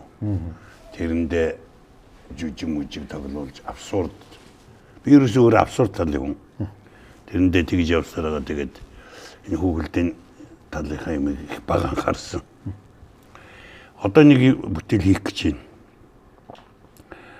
1911 оны үед дэлхийн 1-р дайны дараа уран бүтээлчид нэг мундаг сэргсэн байд. Тий. Дайны дарааш. Тэгээ гараад ирсэн чинь 20-ад оны үед одоо дэлхийн том хүмүүс чинь ингээд 45 оны дайн хүрээ 45 оны дайны өмнөхөн цугтаасан баг. Ер нь байгаа тэр ялангуяа Оросоос. Одоо дэлхийн 3-р дайн ер нь бараг л эхэлчих гээд байна. Тэгэхээр энэ бол уран бүтээлчид маш хэмжиг тийм мэдрэмтгий хүмүүс байдаг учраас ер нь бол яах ихийг аль хэдийн бодож эхэлгээл дээ. Тэр шийдвэр гаргахгүй мөртлөө өөрсөнд нь бий болчдөг. Тэгэхээр одоо биднээс энэ нэг ийм дайны байдалтай байгаад шүү дээ. Ер нь бол сэтгэл санаа тайван биш. Тэгээд 45 оны дараа Хемингуэй агуу зохиолоо бичиж 45 оны дараа мундаг уран бүтээлүүд гарч ирсэн. Тэгэхээр одоо энэ удахгүй энэ бүтээлүүд зэниглэн би одоо зүгээр ихтэл нэг кино хийх гэж байна. Тэр нь дайны дараа 3 дугаар дайны дараа ч ер нь дайны дараа бүх хүүхэлдэйнүүд нь үнс тоосон дарагдсан. Дэлхийн хамгийн сүүлчийн өдөр. Энэ дэлхийн сүнжиг тухай. Тэгээ Пендерецкийгээд та нарын мэддэг нэг мундаг хөгжмийн зохиолч байгаа. Польшийн Хирошимын тухай юу бичсэн, дуул бичсэн хөгжим. Тэгээ Google-нууд нь бол одоо мундаг сайн Google-нууд харин энэ хүндээ гэхэд саяхан 2 мөхөн манай тэр хөөгөлдөг хийсэн манай мундаг сайн зураач маань өнгөрчлөө. Төгөлдөр гэдэг зураач маань өнгөрчлөө. Сайн найз байсан долгио маань өнгөрчлөө. Ихэнхдээ ингээд нэг жаахан тийм одоо 25 дугаар суугт бол маш чухал хүн шүү дээ. Өдөр хоног өнгөрч байна тий. Иймэрхүү юм тэгээд ер нь бол их эвгүй цаг эхэлж байна одоо. Тэгэхээр уран бүтээлчтэй уран бүтээлээ бодох байхаар да юу хийхийгээ. Тэр магтан дуулдаг үе өнгөрсөн шүү дээ. Тийш 30 жил болж 25 жил болж байна. Таны зүгүүд ийм чамбаа болдог хүн татдаг нь зүгээр та зүгээр яг найруулагчийн талаас биш сэтгцэн юм сэмүүтэд хүртэл ажиллаж ийсэн те яг тэр чиглэлээр ингээ мэрэгсэн учраас би зүгээр айгүй муухайгаар асууж байгаа шүү зөө. Яг боддод л байлаа яри. Та өнөөдөр бодлаа нэг сэмүүтийн эмч байсан ч гэдэг юм уу найруулагчдаг нэрээ миний ур суугаад байгаа мөртлөө та хоёр хоёулаа ш сэтгцэн асуудалтай байж магадгүй. Өвчтөн хоёулаа өвчтөн байж магадгүй. Та зүгээр нэг өвчтөндөө нөгөө өвчтөн л одоо нэг юм үзүүлж харуулаад толиулаад байгаа бах та. Танд санал нийлэх үү? Нэг тасгийн хоёр. Тэ. Булгако хэлсэн маш нэг Шекспирийн үгийг ягаад энэ хүмүүс бүгдээрээ сэтгцэн өвчтөн дэлхийн бол сэтгцэн имлэг гэдэг хэлсэн үг шүү дээ. Тэгэхээр бүгдээрээ л асуудалтай байгаа шүү дээ. Стресс байгаа бол бүгд стресстэй байна гэдэг чинь өөрөө сэтгэл зүйн асуудал болчихж байгаа. Тэгэхээр бидэрт стресс байгаа. Тэ? Цоо ирүүл хүн гэж одоо яг бүр цоо ирүүл тэ? Бүр одоо хамгийн одоо тэр төлөвдөр одоо бурхан л байдаг баг тэ? Мэдгүй. Та би бүгдээр одоо тавуулаа сэтгцэн өвчтөнгөд байхгүй юу? Та зүгээр яг зүгээр нэг давуу хэрэгтэй байгаа нь бид эдийг нэг хэдийн сандал дээр суулгачаад өөрөө орон дээр гараад ингээд биднийг удирдах байгаа тэр хүмүүн үү та? Зарим тохиолдолд. Юу юм бэлээ? Би мөнгө гэж хэлж чадахыг хүсэж байна. Яагаад гэвэл найруулагч гэдэг бол сэтгцэн юм чинь бэлээ. Бидрийг ойлгосон. Яв гэхээр нийгмийн сэтгэл заслал, нийгмийг одоо толдох тэр гол үйлчлэгийг үзүүлдэг юм бэлээ. Би сэтгцэн эмч байсан учраас сэтгцэн эмч байсан учраас Москвагийн театр урлагийн академийн тэр хүндэт програмын тэр чиг хандлагыг би ойлгосон. Тэр ойлгосон ойлголт маань одоо тэр сурсан юм маань сэтгцэн эмч байгааг бол би тэр одоо програмуудыг ойлгохгүй байсан байна. Тэгээд одоо тэр юугаараа сурснараа л би одоо хийж байгаа. Тэгээ бүтээлүүд маань хүртэл яг мэржлийн одоо ажиллаад хийж байгаа. За одоо яг энэ асуултыг энэ шүүдэр зүг зохиолчоор дууссан шүү. Тэгээд зүйл санал төгөл рүү орох чинь. За таны хэд хэдэн бүтээл ингээд дэлгэцийн бүтээлжүүлсэн зарим нэг нь одоо хүртэл ингээд яг анхны одоо уншигчны сэтгэл нь хэвээрэл үчдэг. Одоо бүр хамгийн анх бол та чинь хулан шүрэн буугууч гээл. За сүүлд одоо домогт ануу хат ингээл кино гэл ингээ явуулаад тэ зүгээр хүн өөрөөрөө хүлээж авах хэрэгтэй юу? Эсвэл тухайн үед би тэр бүтээлээ илүү одоо нөгөө маркетинг хийгээгүй ч юм уу? Би арай эсвэл тим одоо хүн уншна гэж бодоогүй гэсэн тим сэтгэл байдаг уу? Ийм юм биччих юм бол хүмүүс унших байх гэж бодож бичдэггүй шүү дээ. Тэгээ одоо ингээд манай урлагт нөгөө зах зээл нь жижигнээсээ болоод ингээд ийм түүхэн хүний ойн дээр ажилладаг хүртэл уран бүтээлчтэй байдаг. Тэргуун 100 жил тэрэн зориулаад баримтат кино энэ төр хийжээгээд лагс хэрэглэн ингээд засгийн газар руу ороод ойн ийм нэг тогтоол гардаг тийм 100 жилийн төлөвлөгөө тийм 100 жил энэ төр тэгээд бүгдийг мэддэг. Би тэгсэн чинь хизээж тэгж бодож ийсэнгөө одоо ануу хатны ойг тэмдэглэх яам бишээ аймаг сум байх уу? Тэр хүн чи одоо 1696 онд нас орсон шүү дээ. Хотолон гүнж гэсэн тэр хүний оршин байсан тэр нутаг хайдуугийн улс чинь бүр хайдуутайгаа хамт устцсан. Тэгэхээр би тэнэг хүн байхгүй. Би тэр талаасаа тэнэг байх хэрэгтэй гэж боддог уран бүтээлээ. Яг ингээд тэндээс мөнгө аваад тэгэд энэний нэг удалгаан 100 жилийн зориулаад удалгаан кино хийчих гэж би боддгоо. Зүгээр тэр хүнийг сэтгэлдээ одоо надад ийм гоё эмэгтэй хүн арамаан бичээд явж болно гэдгийг намайг балчир байхад миний үлгэрлсэнд нь л баярлдаг болохоос 100 жилийн өдөр нь кино хийчих гэж бүр бодхосоо ч яадаг. Яагаад гэхээр тэр хүний амьдрал хитрхи баян хүн байсан. Тэгэхээр би тэнэг хүн ерөөсөө тэгж нутгийн фактор жалга давыг ашиглахыг хүсдэггүй. Тэгээд их тагны ануу хатан гэсэн чинь монголчууд яг тэр өнцгөөс чи ховдынх юм уу гэл би ганцхан арамаан бичих гэж ховдод төрмөөргүй шүү дээ. Тий. Дараа нь тэгсэн чинь би их тагны нутгийнх нь надаас хүссэн. Ийм хатны тухай зохиол бичдэг залуу эмэгтэй гарч иж гээд бүр 2011 онд ингээд хаттын өргөөний нээлтэнд очисон чинь намайг хоймортой суулгаад манайх сүүлчийн 2 хатны үлгийн нутаг байгаа. Тэгээд би их тагны тухай бичсэн. Тэгэхээр би хинтэд төрөх болчлоо доо. Би бол Улаанбаатарт 2 дугаар амарчгад төрсөн шүү дээ. Тэгээд би харин их тагны тухай хүн юу мэдхийн хамаг ганц мэддэг юм нь би энэ наадмыг үзэхгүй гэдэг ямбигнаад янтгар хатан гэдгээр үзүүлсэн тэр хүнийг.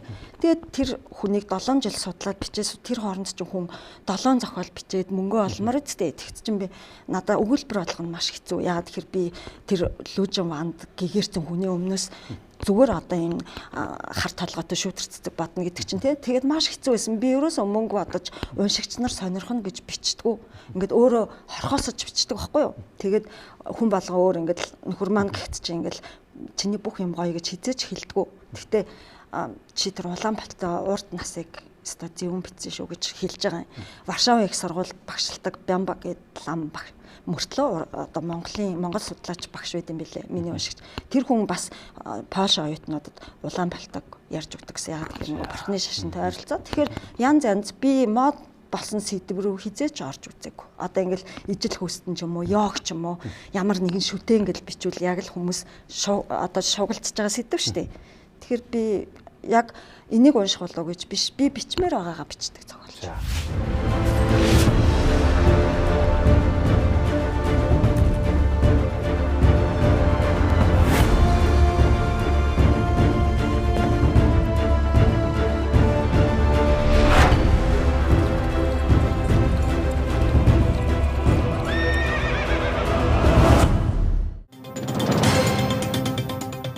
Манайхтай хамтарч ажилтээ эрч хүчний глюкозтой ус. За энэ айгуу гой зөөлөн амттай та нараас дөрөв амссан. Нийтдээ 3 төрлөөр энэ бүх дэлгүүр супермаркетуудаар худалдаанд гардаг. За миний барьсан байгаа мегахторийн барьсан байгаа улаан өнгөтэй нь бол энэ илэг дотоод шүүрсийн бучирхаа тий. За ер нь ялангуяа илэгний одоо энэ яг энэ эрдэс усын боловсруулахын үйл явцыг бол дэмждэг зөөлөн амттай юм ус байгаа. За тэгээд манай Батбол найруулагч шүүдрээ зохиолч хоёрын урд байгаа ногоон нь бол энэ спорт, фитнес, биеийн дэврээ хичээлдэг, хөлс их ялруулдаг хүмүүс зориулсан бас энэ тухайн өдрийнх нь бас энэ эрдэсийн хэрэгцээг нь хангадаг. За таны урд байгаа энэ цэнхэр өнгөтэй нь бол бүх насныхан хүүхэд эмэгтэйчүүд өндөр насны гол зориулсан бас яг энэ өдөр тутмын глюкоз хэрэгцээг нь бол хангадаг байгаа шүү те. За тэгээд явлаа. Зүгээр дайггүй сая дайггүй авчих. За их монотонны л ярьчлаа. За яг бай те. Глюкоз тариас гэлээ. За одоо хэдүүлээ ингээд баг цаг 40-50 минут ярьлаа. Одоо ерөөсөө ингээд ганцхан зөвлөгөөр. Тий дүгнэлтэл ганцхан зөвлөмж авахтай дүгнэлтэл гэж. Өнөөдрийн бидний хилцүүлгээс ер нь та нар ямар бод сэтгэлтэй үлдв гарч хийдэл байгаа юм уу те? Урлаг шүүмж хэрэгтэй юм уу те? Ер нь та нар салбар дотроо ер нь биш. Ер нь нийтээрээ ингээд бас зөв бурууга ярих нь те? Хэрэгтэй хэрэггүй юу гэдгийг л хэдүүлээ яачи. Тэгээд төгсгөлд мэдээж манай салбар яг энэ баавга болгосон шиг те юм гоё эрх чөлөөтэй болоосаа гэдгээр л одоо хилцүүлгээл дуусах гэж бодож байгаа. За тэгээд найруулагч Батболд. За мэдээж энэ яриа хийж дуусахгүй байх. Тэгэхээр энэ дүгнэлт бол агшин зургийн дүгнэлт байх гэж бодож байна. Тэр юу урлаг хэрхэн хөгжих вэ гэдэг л асуудал байна шүү дээ одоо тий. 3 сая хүнтэй оронд урлаг хөгжихгүй. Энэ бол бүр баталгаатай л. Яагаад гэвэл энэ амарч боломжгүй. Яг үнэ. Энэ өөрөө 6 тэрбумтай, 7 тэрбумтай дэлхий байна тий. 8 тэрбумтай дэлхий байна. Энэ бол нарантуул гэж үз тий. Тэгэхэд бид нар яг хажууд нь түүцэнд бараа зарж хаад яг адил. Урлагийн хөгжил гэдэг бол олон улсын урлагийн бизнесийн хууль функцээр тэр голдролд нийцчээж хөгжинэ. Өнөөдөр. Тэхийн тулд одоо яах вэ гэхээр бид нар зүгээр л задгаа далаад л сэлэх хэрэгтэй. Бид нар одоо гэрийнхаа гадна байгаа нэг жижигхэн худагт сэлээд байгаа байхгүй. Тэгээд хөгжих гээд цаана Атлантын далай, Номхон далаар бид нар цад татан сэлэх хэрэгтэй. Тэнд жинхэнэ шүүмжлэгч нар байна. Тэнд жинхэнэ одоо хөрөнгө оруулагчд байна. Тэнд жинхэнэ үзэгчд байгаа байхгүй. Үнэхээр өөрийгөө мэрэгжлийн үнэхээр амар одоо төгс авьяастай бол яг тэр Атлантын далаа руу живхүү амьд гараад цаашаа усан онгоц яагаад явах уу гэдгийг үзэхийн тулд энэ том шалгуурын ирмэг дээр л ирсэн байна. Тэгэхээр яам биднэрт яаж туслах юм бэ гэж бид нар гонших ягч ямар шаардлага. Зүгээр энэ үнцгийг харчвал ийшээгээл нэг жоохон сэтгэл тийгээд өгтөл болно.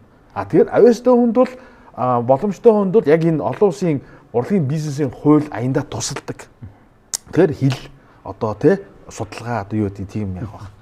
Тийм. Тэгээд шүүмж гэж ярьж шүүмж бид нар шүүмжлэгчнийг дотроос хайх хэрэггүй юм байна.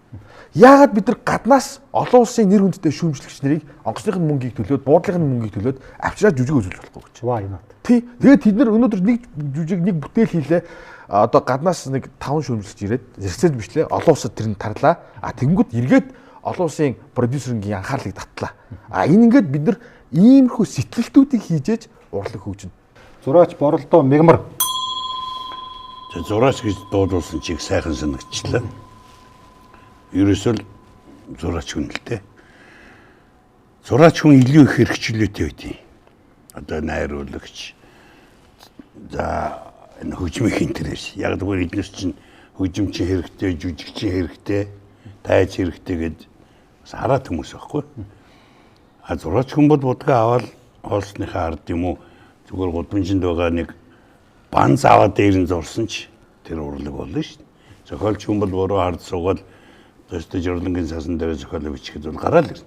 Өөр ингэсэн өөрөөтэй авах хэрэгтэй л гэдэг. Алтан загсны хэмгэн шиг болсон нэг юм байна. Тэгээд тэр яах вэ? Яам битээ саадвал. Тэ. Хойлмол юм гаргахад нь оролцохоор оролцуулж дараа нь араар халуунжин тавьж байгаа юм шиг тэрийг өөрчлөөд их хурлаар батлуулаа гаргацдаг. Тэ. Тэр өгүүлбэр солилцсон мөрцөн тэр зайл зохиоцсон бид мэдэхгүй их хурл руу оруулж байгаа шүү. Тэгтэл ойж батлуулсан. Одоо киноны хуулиар засгийн одоо нэг хуучин нэг долоон морхон гэдэг кинога хийхэд хуулийн дээр бичээстэй байж.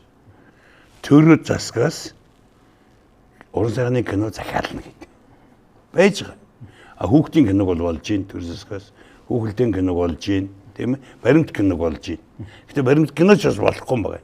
Яг тэгэхээр баримт киног тухайн төр засаг бас л захиалга байхгүй юу? Биднүүсийн зөв.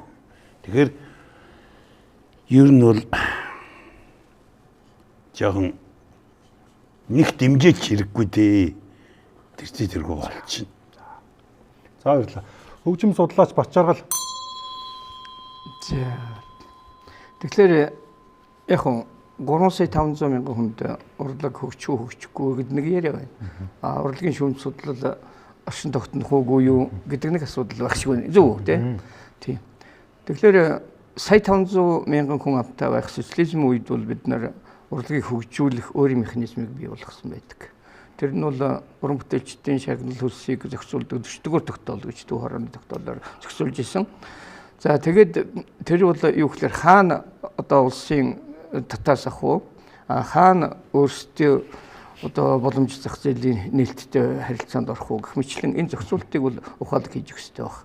За дээр нь киноны нэгэн төлөлтэй байгаа бол төр засаг буюу одоо төр маань юу хийх хэрэгтэй вэ гэхээр урлагийн хууль тухайлбал урлагийн салбар хуулиудыг бас боловсруулах хэрэгтэй. Яг ганцхан урлаг нь хуультай бусд нь хөгжмийн хууль тийм ээ.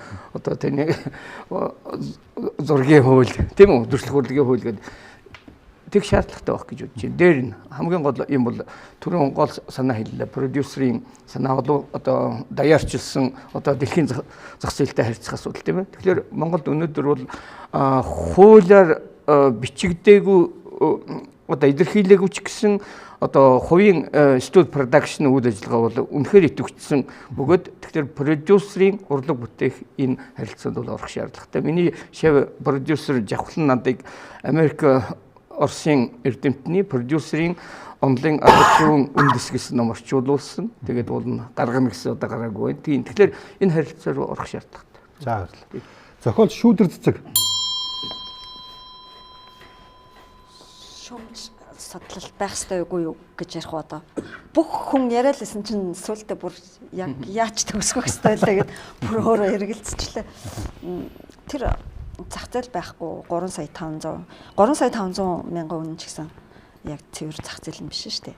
Яг Улаанбаатар сая 500,000 хүнтэй тэгээд голоор нь байдаг орон сууцнд амьдардаг голдуу хэсэг.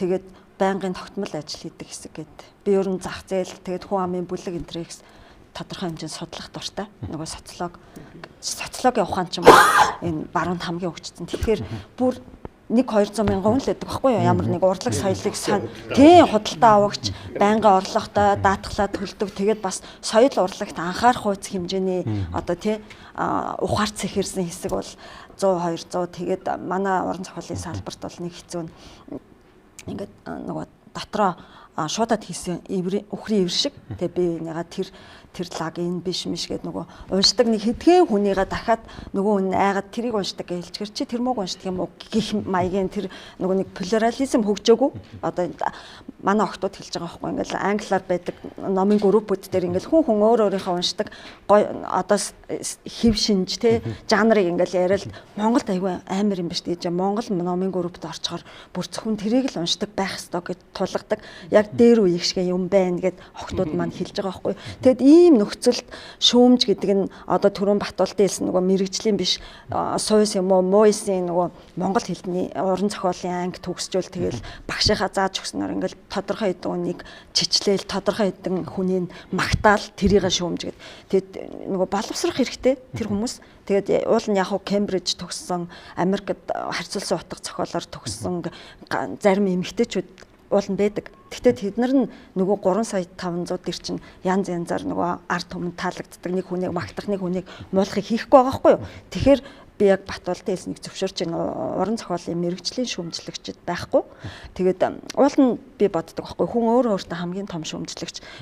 Би бол өөрийнхөө хамгийн том шүүмжлэгч. Би түрүү хэллээ шүү дээ. Солонгосын тэр нөгөө ээжээгээ даатгах шиг зохиол ээжийн тухай зохиол алга би бичиж чадаагүй бусад зохиолч бичиж чадаагүй тэгчээл уянгалал ээж минь эцсийн амьсгаагаа тасдалт ээжигээл бодно гэд байдаг гэтэл тэр ээж гэдэг сэдвэрээ бичээгүй тэгэхээр би бол өөртөө хамгийн том шүүмжлэгч тэгээ бид нар ханган манган тэгэл хамгийн сүүлд Нобель авсан Нерно тэгэл Элис Монро бүгдийг ингээл олоод Монгол Орос хэлээр уншингуудаа за энэ хүн ингээд алаад байгаа юм байна да энэ хүн Маргарет Айтвуд гэд 2 букертай юм битээ биш дээ эднэрийн хажууд би хэн бэ гэдгээ би өөрөө л аягүй сайн мэддэг. Тэгэхээр тодорхой хэмжээнд зах зээл шүүдэг, тодорхой хэмжээнд өөрөө хөгжих ёстой.